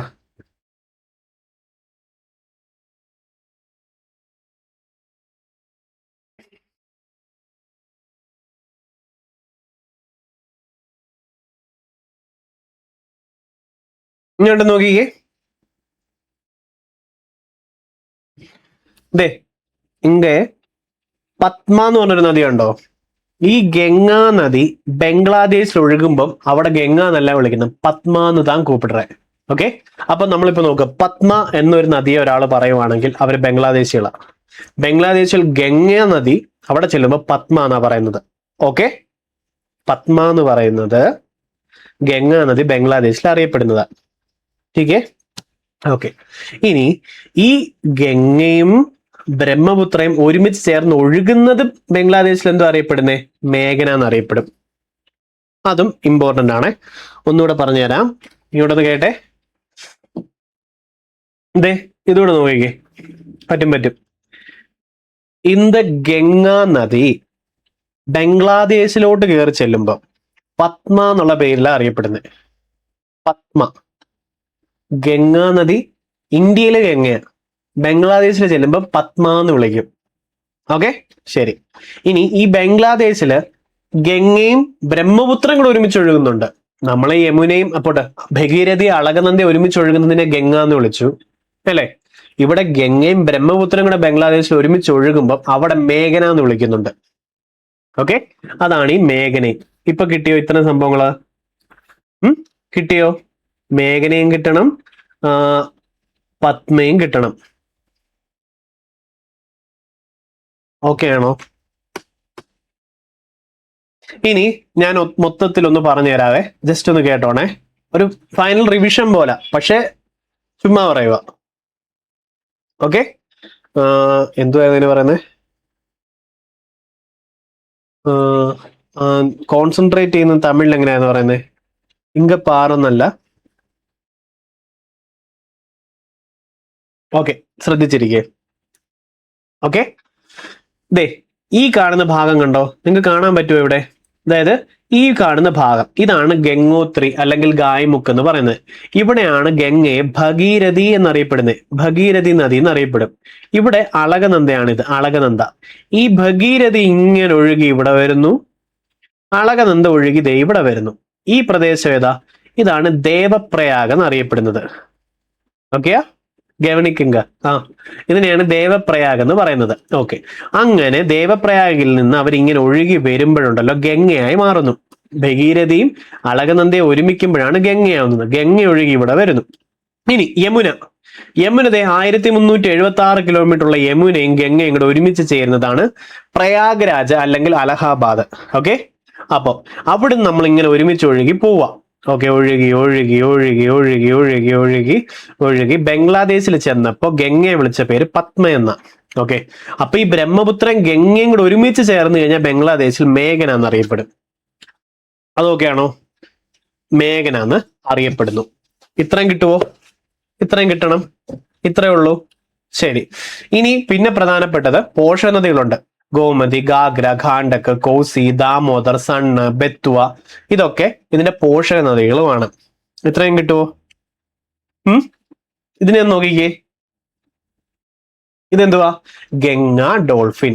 ഗംഗാ നദി ഒഴുകുന്ന രാജ്യങ്ങൾ ഇന്ത്യയും ബംഗ്ലാദേശും LGS ലെവൽ ക്വസ്റ്റ്യൻ ആണിത്. ഓക്കെ, ഇന്ത്യയും ബംഗ്ലാദേശും. ഗംഗാ നദിയുടെ പതനസ്ഥാനം എന്ന് പറയുന്നത് ബംഗാൾ ഉൾക്കടലുവ. ഗംഗാ നദിയുടെ പതനസ്ഥാനം ബംഗാൾ ഉൾക്കടല. കിഴക്കോട്ട് ഒഴുകുന്ന നദിയാണ് ഗംഗയും ബ്രഹ്മപുത്രയും. അതിൻ്റെ അകത്ത് ഗംഗാ നദി ബംഗാൾ ഉൾക്കടലിൽ പോയി പതിക്കുന്നു. സിന്ധു നദി അറബിക്കടലിലും. ഇന്ത്യയുടെ ദേശീയ ജലജീവി ഗംഗാ ഡോൾഫിന. ഇതിനെ 2009 തീരുമാനിച്ചത്. ഗംഗയെ ദേശീയ നദിയാക്കിയത് 2008 ഗംഗാ ഡോൾഫിനെ 2009. അത് ഓർത്തു വെക്കോ, ഓർത്തു വെക്കണേ. ശരിയാണ്. ഇത്രയും റെഡി. ഒന്നുകൂടെ ദേ ഇവിടെ ഗംഗ ഒഴുകുന്നു, ഗംഗ ഒഴുകുന്നു, ഗംഗ ഇവിടെ വരുന്നു, യമുന ഇവിടെ ഒഴുകുന്നു. കണ്ടോ? ഇത് രണ്ടും കൂടെ ഇവിടെ കൂടിച്ചേരുന്നു. ഇത് എവിടുത്തെ സ്ഥലം? പ്രയാഗ്രാജ്.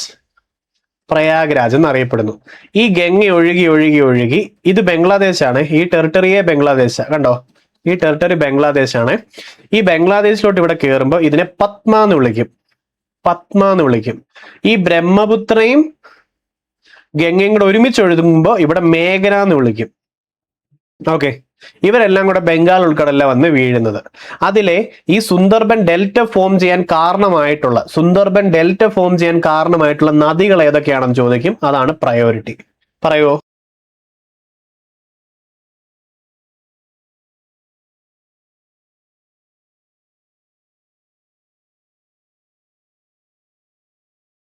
ഇല്ലേ? ഇനി അതിന്റെ കൂട്ടത്തില് ഇവിടെ ഗംഗയില് നീന്തി നടക്കുന്ന ഡോൾഫിൻ. ഓക്കെ, ഗംഗാ ഡോൾഫിനെ 2009 പ്രഖ്യാപിച്ചു. ഗംഗയെ 2008 ദേശീയ നദിയായിട്ട് പ്രഖ്യാപിച്ചു. ഇനി ഇത് മറക്കത്തില്ലല്ലോ. ഇത്രയും റെഡിയാണല്ലോ. കഴിഞ്ഞു. എന്താ?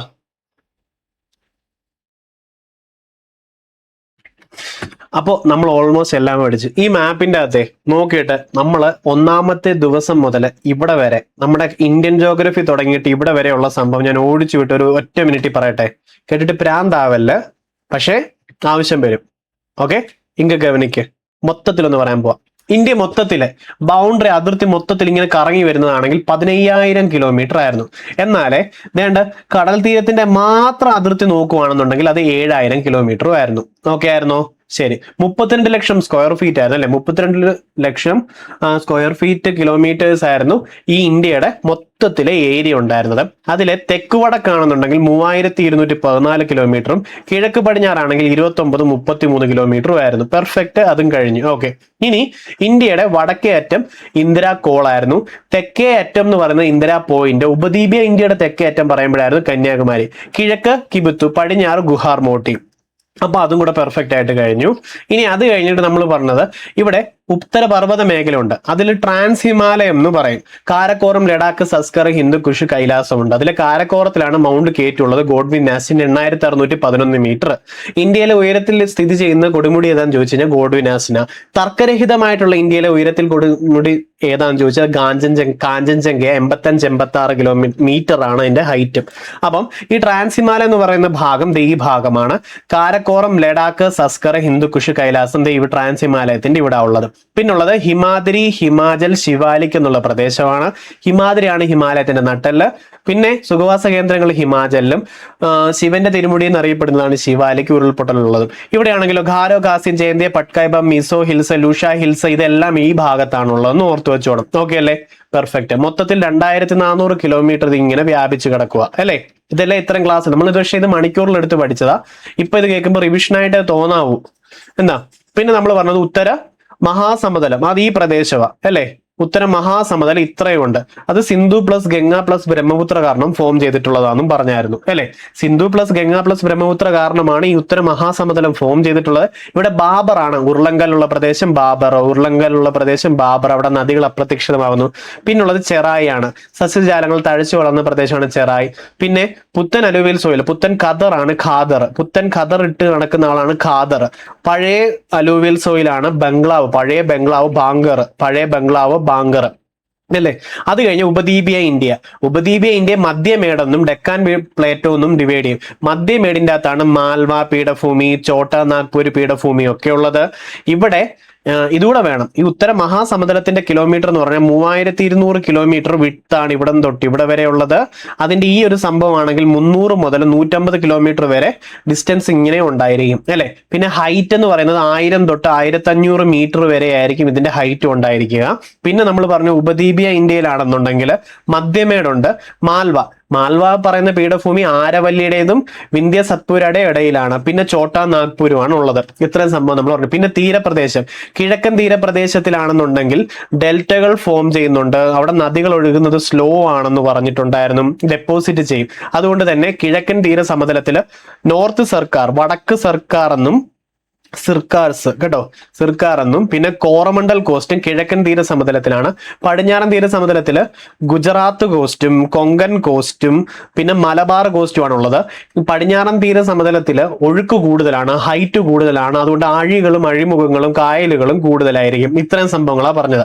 ഇതിന്റെ ബാക്കിയായിട്ട് ആൻഡമാൻ ദ്വീപും കുറച്ച് സ്ഥലം കൂടെ പറയാനുള്ളത് കൂടെ ഞാനിപ്പോൾ പഠിപ്പിക്കാൻ പോകുക. അപ്പൊ ഇതുവരെ നമ്മൾ ഫുള്ള് പഠിച്ചിട്ടുള്ള നിങ്ങൾക്ക് ഓർമ്മ വന്നോ? പിന്നെ നമ്മൾ പറഞ്ഞത് ഗംഗയുമായിരുന്നു. അപ്പൊ ഇന്ത്യൻ ജോഗ്രഫി 1ാം ക്ലാസ് മുതൽ, അല്ല 1ാമത്തെ ദിവസം നമ്മൾ പഠിച്ച ക്ലാസ് മുതൽ ഇപ്പൊ വരെ ഉള്ളതില് ഒരു ജില്ലായിട്ട് ലൈവില് കിട്ടുന്നുണ്ടോ? சொல்லுங்க. இப்ப சொன்னது மொத்தம் புரிஞ்சுதா? ரிவிஷன் கிடைச்சதா? வேர்ல்டு பெஸ்ட் ஆக முடிஞ்சுதா? Right, sure.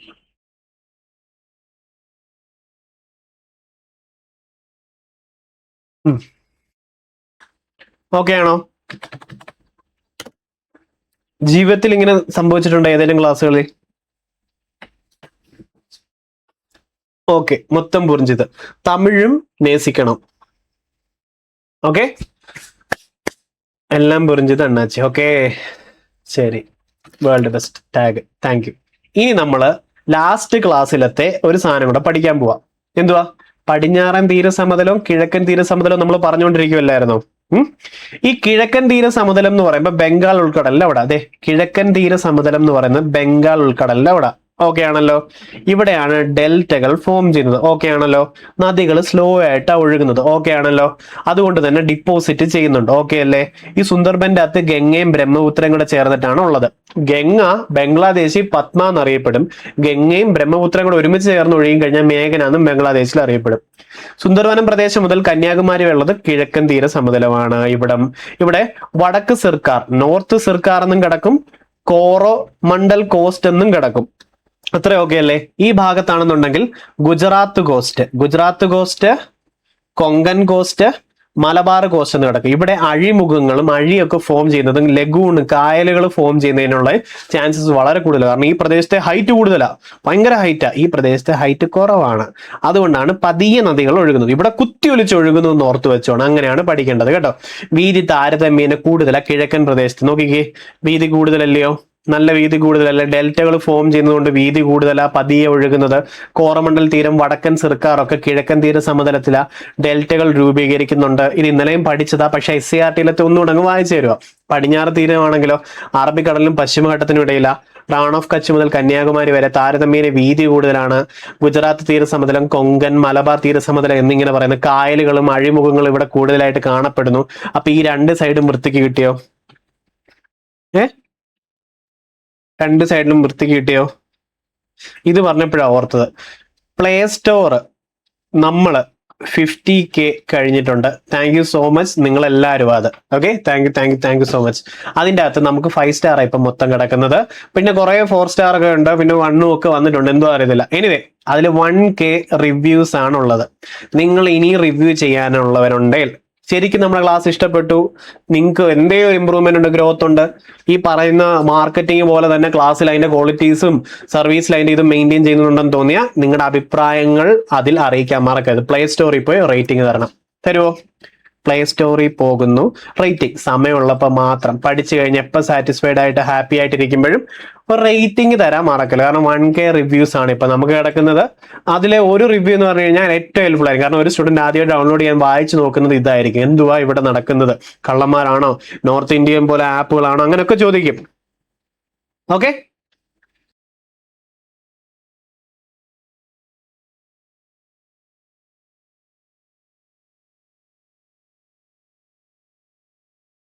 ഇന്ന് 100th ഡേ. കൺഗ്രാറ്റ്സ്. അപ്പൊ ഇന്ന് ടീമിന്റെ ഓഫർ കാണും എന്തേലും ഒക്കെ. ബാച്ച് 2 100th ഡേ ആണ്. സൂപ്പർ. ഇന്നലെ 2 സ്റ്റുഡൻസ് പാട്ട് അയച്ചു തന്നു. ഒരു രക്ഷയില്ലെന്ന് വെച്ചാൽ ഒരു രക്ഷയില്ല. നിങ്ങൾ എന്തായാലും ഒരു കാര്യം ചെയ്യും. ഇപ്പൊ വലിയ തിരക്കൊന്നും ഇല്ലല്ലോ, ഞാനത് പ്ലേ ചെയ്യാം. ഇതുകൂടെ പറഞ്ഞിട്ട് അങ്ങ് പ്ലേ ചെയ്യുക ആ പാട്ട്. ഭയങ്കര രസമാണ്. 2 പാട്ടുകളും ഉണ്ട് കേട്ടോ. ആളെ ചേർത്താൽ കമ്മീഷൻ തരുക. പിന്നെന്താ, ഇവിടെ സാലറി ഇടയ്ക്കൊക്കെ കൊടുക്കുന്നുള്ളൂ. എന്നിട്ട് പോരെ കമ്മീഷൻ. ഓക്കെ, ഇനി അപ്പൊ ഇത്രയും കിട്ടിയോ? ലക്ഷദ്വീപ് ഒന്ന് കണ്ടേ. സർക്കാർ ടാഗ് ഒക്കെ ആയി കഴിഞ്ഞിട്ട് ലീവൊക്കെ എടുത്തിട്ട് പോകണം. ഇതൊന്ന് കേട്ട് നോക്കിക്കോണേ. റെഡി? ശരി, ഇത് നോക്കിക്കോണം. അപ്പൊ ഹാപ്പി 100th ഡേ. ബാച്ച് 2 ഇത് ബാച്ച് തുടങ്ങിയിട്ട് 2ാമത്തെ ബാച്ചിന്റെ 100ാമത്തെ ദിവസമായിട്ടുണ്ട്. സക്സസ്ഫുള്ളി ഇത്ര എത്തിയിട്ടുണ്ട്. എന്തെങ്കിലും ചെറിയ ചെറിയ പോരായ്മകളൊക്കെ ഉണ്ടായിരിക്കും, പക്ഷെ അത് എന്തുണ്ടെങ്കിലും പരിഹരിക്കും. പേടിക്കുക വേണ്ട. അതിനുവേണ്ടി ഇന്ന് 2 പാട്ടുകൾ റിലീസ് ചെയ്യുന്നതുമായിരിക്കും കേട്ടോ. റെഡി? ശരി. ഇനി ഉഷ്ണമേഖല പർദീസ എന്നറിയപ്പെടുന്ന ഇന്ത്യൻ ദ്വീപ് ലക്ഷദ്വീപ കേട്ടോ. അറബിക്കടലിൽ സ്ഥിതി ചെയ്യുന്നത് ലക്ഷദ്വീപ. പ്രയോറിറ്റി ഏറ്റവും ചെറിയ കേന്ദ്രഭരണ പ്രദേശം ലക്ഷദ്വീപാണ്. അത് ഓർത്തു വെക്കോ. ഏറ്റവും ചെറിയ കേന്ദ്രഭരണ പ്രദേശം എന്ന് പറയുന്നത് ലക്ഷദ്വീപ. ഇന്ത്യയുടെ പവിഴദ്വീപ് എന്നറിയപ്പെടും. 1,00,000 ദ്വീപ് എന്നുള്ളതാണ് ലക്ഷദ്വീപ്. ലക്ഷം ദ്വീപ്. ഓക്കെ, അത്രയും റെഡി? ശരി. അപ്പം അറബിക്കടലിലാണ് ലക്ഷദ്വീപ് സ്ഥിതി ചെയ്യുന്നത്. ഏറ്റവും ചെറുതുമാണ്. ചെറിയ കേന്ദ്രഭരണ പ്രദേശം 1,00,000 ദ്വീപ് എന്നറിയപ്പെടും. ഓക്കെ, ലക്ഷദ്വീപിലെ ആകെ ദ്വീപുകളുടെ എണ്ണം എത്ര? 36. ഇമ്പോർട്ടന്റ്. അതൊക്കെയാണോ സാർ? എനിക്ക് ഹിമാദ്രി ഗ്ലേസർ കാണാൻ പോകണം. ശ്രുതി, ക്ലാസ്സിൽ വെച്ച് ഞാനത് നല്ല പിക്ചേഴ്സ് ഒക്കെ ഉണ്ട്, നമ്മൾ നല്ലപോലെ പഠിച്ച്. പക്ഷെ അത് സ്റ്റഡി ടൂറിന്റെ ഭാഗമായി കൊണ്ടുപോകാൻ നിർബന്ധിക്കരുത്. അല്ലെ റാങ്ക് 1 അടിച്ചാൽ ചിലപ്പോൾ ആലോചിക്കാം. എന്താ പറയുന്നു? അപ്പൊ 36 ദ്വീപുകളുടെ എണ്ണമാണ് ലക്ഷദ്വീപിലെ. ഏറ്റവും വലുതെന്ന് പറഞ്ഞാൽ ആന്ത്രോത്ത. ഏറ്റവും വലിയ ദ്വീപ് ആന്ത്രോത്താണ്. കൂടുതൽ ജനസംഖ്യ ഉള്ളത് കവരത്തീവ. ഓക്കെ, അപ്പം ആകെ ലക്ഷദ്വീപിൽ എത്ര എണ്ണം ഉണ്ട്? 36 എണ്ണം ഉണ്ട്. കമ്പനി ബോർഡ് LGSനൊക്കെ ഇത് പ്രയോറിറ്റിയെ കളയല്ലേ. 36 എണ്ണം ഉണ്ട്. ദ്വീപുകളുടെ എണ്ണം 36 എണ്ണം ഉണ്ട്. ഏറ്റവും വലുത് ആന്ത്രോത്തും ഏറ്റവും ജനസംഖ്യ ഉള്ളത് കവരത്തീവ. ലക്ഷദ്വീപിലെ ജനവാസമുള്ള ഏറ്റവും ചെറിയ ദ്വീപ് എന്ന് പറയുന്നത് ബിത്രയാണ് കേട്ടോ. ലക്ഷദ്വീപിലെ ജനവാസമുള്ള ഏറ്റവും ചെറിയ ദ്വീപ്. 36 എണ്ണത്തിലും ആൾക്കാരുണ്ടെന്ന് പറയാൻ പറ്റത്തില്ല. പക്ഷേ ഉള്ളതിലെ ഏറ്റവും ജനസംഖ്യ ഉള്ളതിൽ ഏറ്റവും ചെറുത് ഏതാന്ന് ചോദിച്ചാൽ ബിത്രയാണ്. ഏറ്റവും വലുത് ഏതാന്ന് ചോദിച്ചാൽ ആന്ത്രോത്താണ്. ഏറ്റവും ജനസംഖ്യ കവരത്തിയ. ഏറ്റവും വലുത് ആന്ത്രോത്ത്, ഏറ്റവും ജനസംഖ്യ കവരത്തി. ഏറ്റവും വലുത് ആന്ത്രോത്ത്, ഏറ്റവും ജനസംഖ്യ കവരത്തി. ഏറ്റവും വലുത് ആന്ത്രോത്ത്, ഏറ്റവും ജനസംഖ്യ കവരത്തി. ഏറ്റവും വലുത് ആന്ത്രോത്ത്, ഏറ്റവും ജനസംഖ്യ കവരത്തിയുമാണ്. Okay, ready? ലക്ഷദ്വീപിലെ ഏറ്റവും തെക്കായിട്ട് സ്ഥിതി ചെയ്യുന്ന ദ്വീപാണ് മിനിക്കോയ്. പ്രയോറിറ്റി. ഓക്കെ, മിനിക്കോയ് ദ്വീപ് എന്ന് അറിയപ്പെടും. ഇത് ഓർത്ത് വെക്കുവോ. അടുത്ത പ്രയോറിറ്റിയാണ് ആൻഡമാൻ നിക്കോബാർ ദ്വീപുകൾ. ബംഗാൾ ഉൾക്കടലിൽ സ്ഥിതി ചെയ്യുന്ന ഇന്ത്യൻ ദ്വീപാണ് ഈ ആൻഡമാൻ നിക്കോബാർ എന്ന് പറയുന്നത്. ഓക്കെ, ബംഗാൾ ഉൾക്കടൽ, ആൻഡമാൻ നിക്കോബാർ, ബംഗാള്. അപ്പൊ ലക്ഷദ്വീപ് ആണെന്നുണ്ടെങ്കിലോ അത് അറബിക്കടലിലായിരുന്നു ലക്ഷദ്വീപ്. ആൻഡമാൻ നിക്കോബാർ ബംഗാൾ ഉൾക്കടലിലുമായിരുന്നു. ഓക്കെ അല്ലേ? ശരി. ഇനി ഉൾക്കടൽ ദ്വീപുകൾ എന്നറിയപ്പെടുന്ന ഇന്ത്യൻ ദ്വീപാണ് ഈ ആൻഡമാൻ നിക്കോബാർ. ന്യൂ ഡെൻമാർക്ക് എന്നറിയപ്പെട്ടിരുന്ന ദ്വീപ് സമൂഹം കേട്ടോ. ന്യൂ ഡെൻമാർക്ക് ആൻഡമാൻ നിക്കോബാർ ആണ് കേട്ടോ. ന്യൂ ഡെൻമാർക്ക് എന്നറിയപ്പെട്ടിട്ടുണ്ടായിരുന്നേ. ന്യൂ ഡെൻമാർക്ക് എന്നറിയപ്പെടുന്ന ആൻഡമാൻ നിക്കോബാർ ആണ്. ഓക്കെ ആണോ? റാങ്ക് വാങ്ങിച്ച പത്തനംതിട്ടയിലത്തെ നമ്മുടെ പെരിയാർ ടൈഗർ റിസർവിന്റെ ഭാഗമായിട്ടുള്ള പമ്പയെ നിങ്ങളെ കൊണ്ടുപോകും, അച്ചൻകോവിലെ കൊണ്ടുപോകും, ആനയെ കാണിച്ചു തരും, കാട്ടുപോത്തിനെ കാണിച്ചു തരും, മൃഗങ്ങളെ കാണിച്ചു തരും. അതേപോലെ ലക്ഷറി ഇതുണ്ടായിരിക്കും, റൈഡൊക്കെ ഉണ്ടായിരിക്കും, ത്രില്ലിംഗ് റൈഡ് ഉണ്ടായിരിക്കും, കോന്നി ആനക്കുട്ടി കൊണ്ടുപോകും, സിനിമ കാണിക്കും. അതൊക്കെ ഉണ്ട്. അതിന്റെ വീഡിയോ ഇനി വരുന്നുണ്ട്. നിങ്ങൾ അതെല്ലാം ചെയ്ത് സെറ്റ് ആക്കി തരും. റാങ്ക് 1 ആണ്. ഐഫോൺ ഒരു ഓപ്ഷനാണ് കേട്ടോ.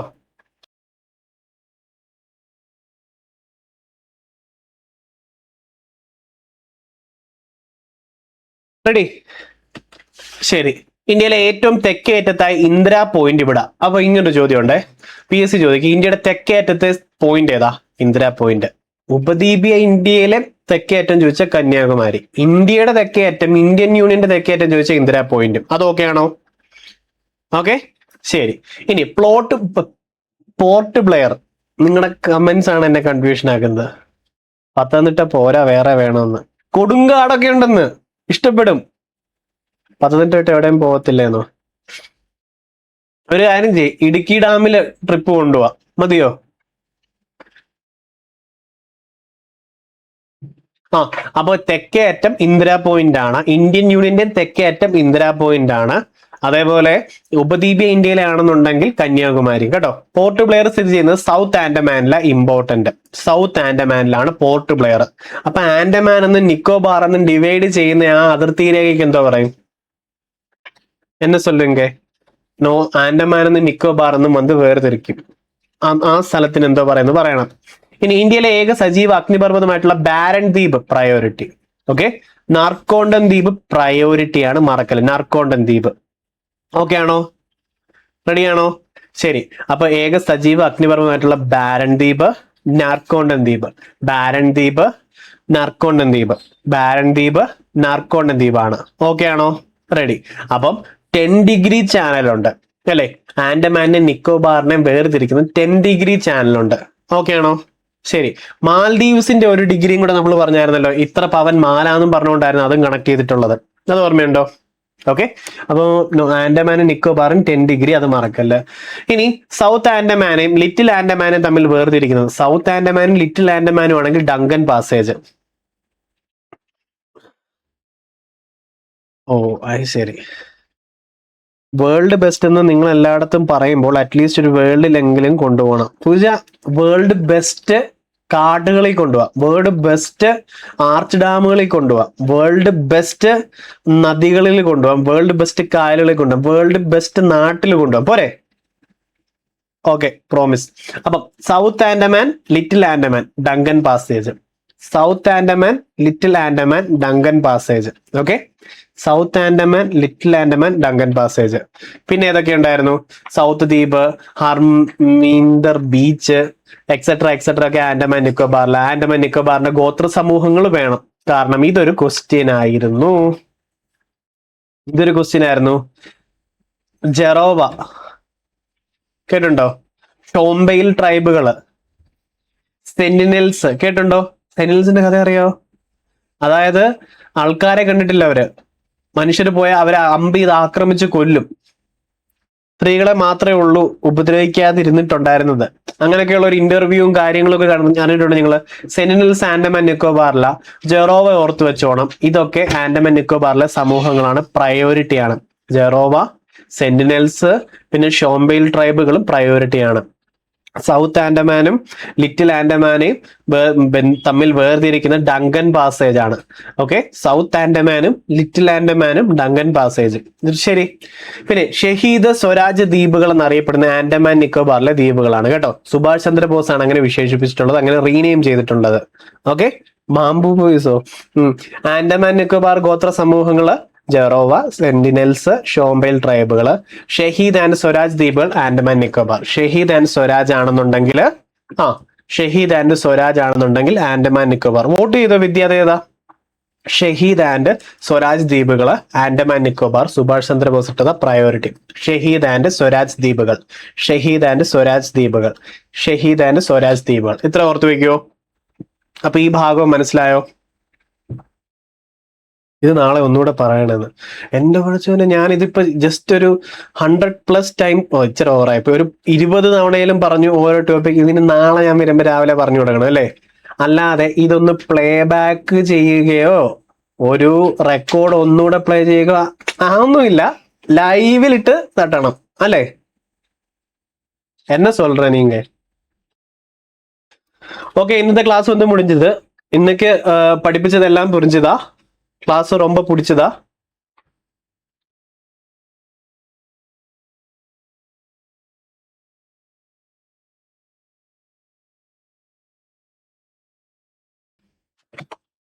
ഓക്കെ ആണോ?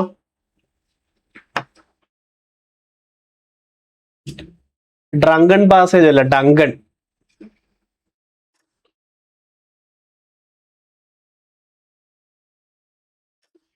ഇല്ല, സാറ് തന്നെ പറയണം. ഓക്കെ, പ്ലേ പ്ലേ പാട്ട് പാട്ട്. ശരി, ഓക്കെ, പാട്ടുകൂടെ വയ്ക്കുന്നു ഇന്നത്തേത്. അപ്പോ നമ്മള് 50K ആയി ആപ്പ്, അതിന്റെ സന്തോഷവും. പിന്നെ അതുപോലെ ഇന്ന് നിങ്ങൾ പോയി പ്ലേ സ്റ്റോറിൽ റേറ്റിംഗ് കൊടുക്കണം. മനസ്സിലായോ? കറക്റ്റ് പാട്ട് വെക്കാം. ഒരു 2 സെക്കൻഡ് സമയം എന്തോ. എന്റെ പൊന്നെ, GK ഇച്ചിരി താമസിച്ചാൽ ആർക്കും കുഴപ്പമില്ല, പാട്ടിൽ ഇച്ചിരി പ്രോബ്ലം വരാൻ പാടില്ല. Wait wait wait wait wait wait wait wait hello. Okay.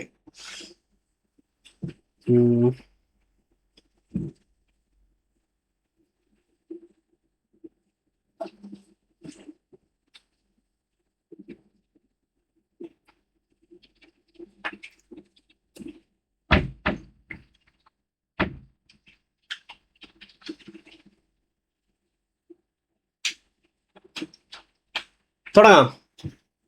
Okay. തനിച്ചാണ് വീട്ടിൽ ഉള്ളുപോരിന് കൊണ്ട് സ്വർണ്ണക്കൂട്ടിൽ ഉപ്പാനയോർത്തെന്നും നീറുന്ന മട്ടിൽ നാളുകൾ നീക്കും കാണാൻ കൽബ് കൊതിക്കും. ഒരിക്കലെന്നാ കവിളമുത്തി മണത്തിടുവാൻ കൊതിയായി ഉണങ്ങിയെല്ലും തൊഴിയുമായി എന്റുമ്മച്ചിക്കാര് തുണയായി. പണവും പൊന്നും അയച്ചില്ലേലും വരുന്ന മാസം വരണേ. പൊരിഞ്ഞൊഴുകി മരിക്കും മുമ്പേ കവിളിൽ മുത്തം തരണേ. അറബ് നാട്ടിൽ അകലെയെങ്ങാണ്ടിരിക്കും പാറിയാൻ അകമൊരുകി കുറിക്കും മകൾക്കൊരുപാടുണ്ട് പറയാൻ. കൊരുന്നു മകൾ കരഞ്ഞു കണ്ണീറുതിർത്തും കൊണ്ടാണ് ഉറക്കം. കനവിലുപ്പാ വിളിക്കുന്നതും നനച്ചു കൊണ്ടെൻ മയക്കം.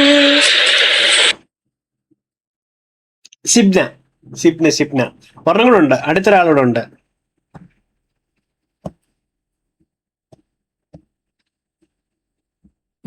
ഈ ടെലിഗ്രാമിൽ എനിക്ക് മെസ്സേജ് അയച്ചിട്ട് പണങ്ങാൻ നിൽക്കല്ല. കാരണം ഞാൻ ഇപ്പോഴും നിങ്ങൾ ഈ പറയുമ്പോഴാണ് കണ്ടത് ഓരോന്ന്. അടുത്തൊരെണ്ണമുണ്ട്. മുമ്പോത്ത് പള്ളിയിൽ എന്നെ ചേർത്തി പോയാരെ പപ്പാടെ കത്ത് വന്നെത്തി. പിന്നേക്കു പിന്നെയാ കത്തൊക്കെ നിർത്തി. വലിയ പെരുന്നാള് നാള് കഴിഞ്ഞൊരു ഹാല്. ഒരിക്കലൊന്ന കവിള് മുത്തി മണത്തിടുവാൻ കൊതിയായി ഉണങ്ങിയെല്ലും തൊലിയുമായി എന്റുമ്മച്ചിക്കാര് തുണയായി. പണവും പൊന്നും അയച്ചില്ലേലും വരുന്ന മാസം വരണേ. പൊരിഞ്ഞുരുകി മരിക്കും മുമ്പേ കവിളിൽ മുത്തം തരണേ. അറബ് നാട്ടിൽ അകലെ എങ്ങാണ്ടിരിക്കും വാപ്പയറിയാൻ അകമുരുകി കുറിക്കും മകൾക്കൊരുപാടുണ്ട് പറയാൻ. അകമുരുകി കുറിക്കും മകൾക്കൊരുപാടുണ്ട് പറയാൻ. അകമുരുകി കുറിക്കും മകൾക്കൊരുപാടുണ്ട് പറയാൻ. അപമാനിച്ച മാത്രം പോലെ ഇടയ്ക്കൊരു പാട്ടുകൂടി ഇതുപോലൊക്കെ പാടി അയക്കണം കേട്ടോ. നല്ല രസം ഉണ്ടായിരുന്നു. ഭയങ്കര അടിപൊളിയായിരുന്നു. ഞാൻ ആദ്യം ഈ പാട്ടൊക്കെ എടുത്തുമ്പോൾ ജസ്റ്റ് പ്ലേ ചെയ്തപ്പോഴത്തേക്കും 12 സംതിങ് ഞാൻ ജസ്റ്റ് ടെലഗ്രാമിൽ ഫോണൊന്ന് മാറ്റി ടെലഗ്രാം ഒന്നുകൂടി ഇൻസ്റ്റാൾ ചെയ്ത് അപ്പൊ നോട്ടിഫിക്കേഷൻസ് എനേബിൾഡ് ആയി. അപ്പൊ പോന്ന് കയറി വന്നപ്പോഴത്തേക്കും ഞാൻ നോക്കിയപ്പോഴത്തേക്ക് ഒരു ഇത് അറബ് നാട്ടിൽ നിന്ന്. അപ്പോഴും ഞാനതങ്ങ് പ്ലേ ചെയ്തു. തൊട്ടപ്പുറത്തൊരു കണ്ണ് ടിങ് ടിങ് കുഞ്ഞും അമ്മയും എല്ലാരും ഒക്കെ ഇട്ടിട്ടു. പിന്നെ ആ പാട്ട് കേട്ട് കുറച്ചു നേരം ഇരുന്ന് അടിച്ചു പൊളിച്ചിട്ട് കിടന്നു. എന്താ പറയാന്ന്. അപ്പോ നമ്മളെ പിന്നെ അതിനിടയ്ക്ക് ഒരു കമന്റ് ആയിട്ട് ഈ പാട്ടൊക്കെ കേൾക്കുമ്പോഴേ അടുത്ത് കെൻഡിൽ കളയാൻ തോന്നുന്നു. അപ്പോ അടുത്ത ക്ലാസ്സിൽ കാണാം. എന്താ പറയുന്നു? റെഡിയല്ലേ? ബേബി പാട്ട് അയക്കാൻ പോവാണോ? ഫസ്റ്റ് ടൈം ആണോ? ഇനിയും നല്ല നല്ല പാട്ടുകൾ ഇതുപോലെ വരുമ്പോൾ പാടി അയക്കണം കേട്ടോ. സിംഗേഴ്സ് ആരാ? നമ്മുടെ ഗ്രൂപ്പിലോട്ട് ഞാനിത് ഷെയർ ചെയ്യും. നല്ല പാട്ടുകളാ. അപ്പോൾ അടുത്ത ക്ലാസ്സിൽ കാണാം. ഇതുപോലെ പഠിക്കണം, നമ്മുടെ ക്യാരക്ടർ ഡെവലപ്പ് ചെയ്യണം, അതേപോലെ ആരോഗ്യം ഡെവലപ്പ് ചെയ്യണം, ഇതുപോലെ കഴിവുകളും കേട്ടോ. ലാസ്റ്റ് പാടിയത് ആഷ് രാജ്. പിന്നെ ഒരു പാട്ട് കൂടെ ഉണ്ടായിരുന്നു. ചിക്ക് ബുക്ക് റൈലെ പാടിയിട്ടുണ്ടായിരുന്നു ഒരാള്. അത് ഞാൻ തന്നെ. இல்லை என்றாலோ நிறம் பார்க்க முடியாது. நிறம் பார்க்கும் உன் கண்ணை நீ பார்க்க முடியாது. குயிலிசை போதுமே அட குயில் முகம் தேவையா. ഫാൽക്കണക്സ് മ്യൂസിക്കിന്റെ ടൈം കഴിഞ്ഞ് ഇനി അതിൽ പർച്ചേസ് ചെയ്യണം നിങ്ങൾ കേട്ടോ. ഇതിന്റെ ബാക്കിയുണ്ട്. തമിഴ് ரொம்ப പിടിക്കും, അതിനാണ് തമിഴ് പാട്ടുകളും കിടക്കുന്നത്.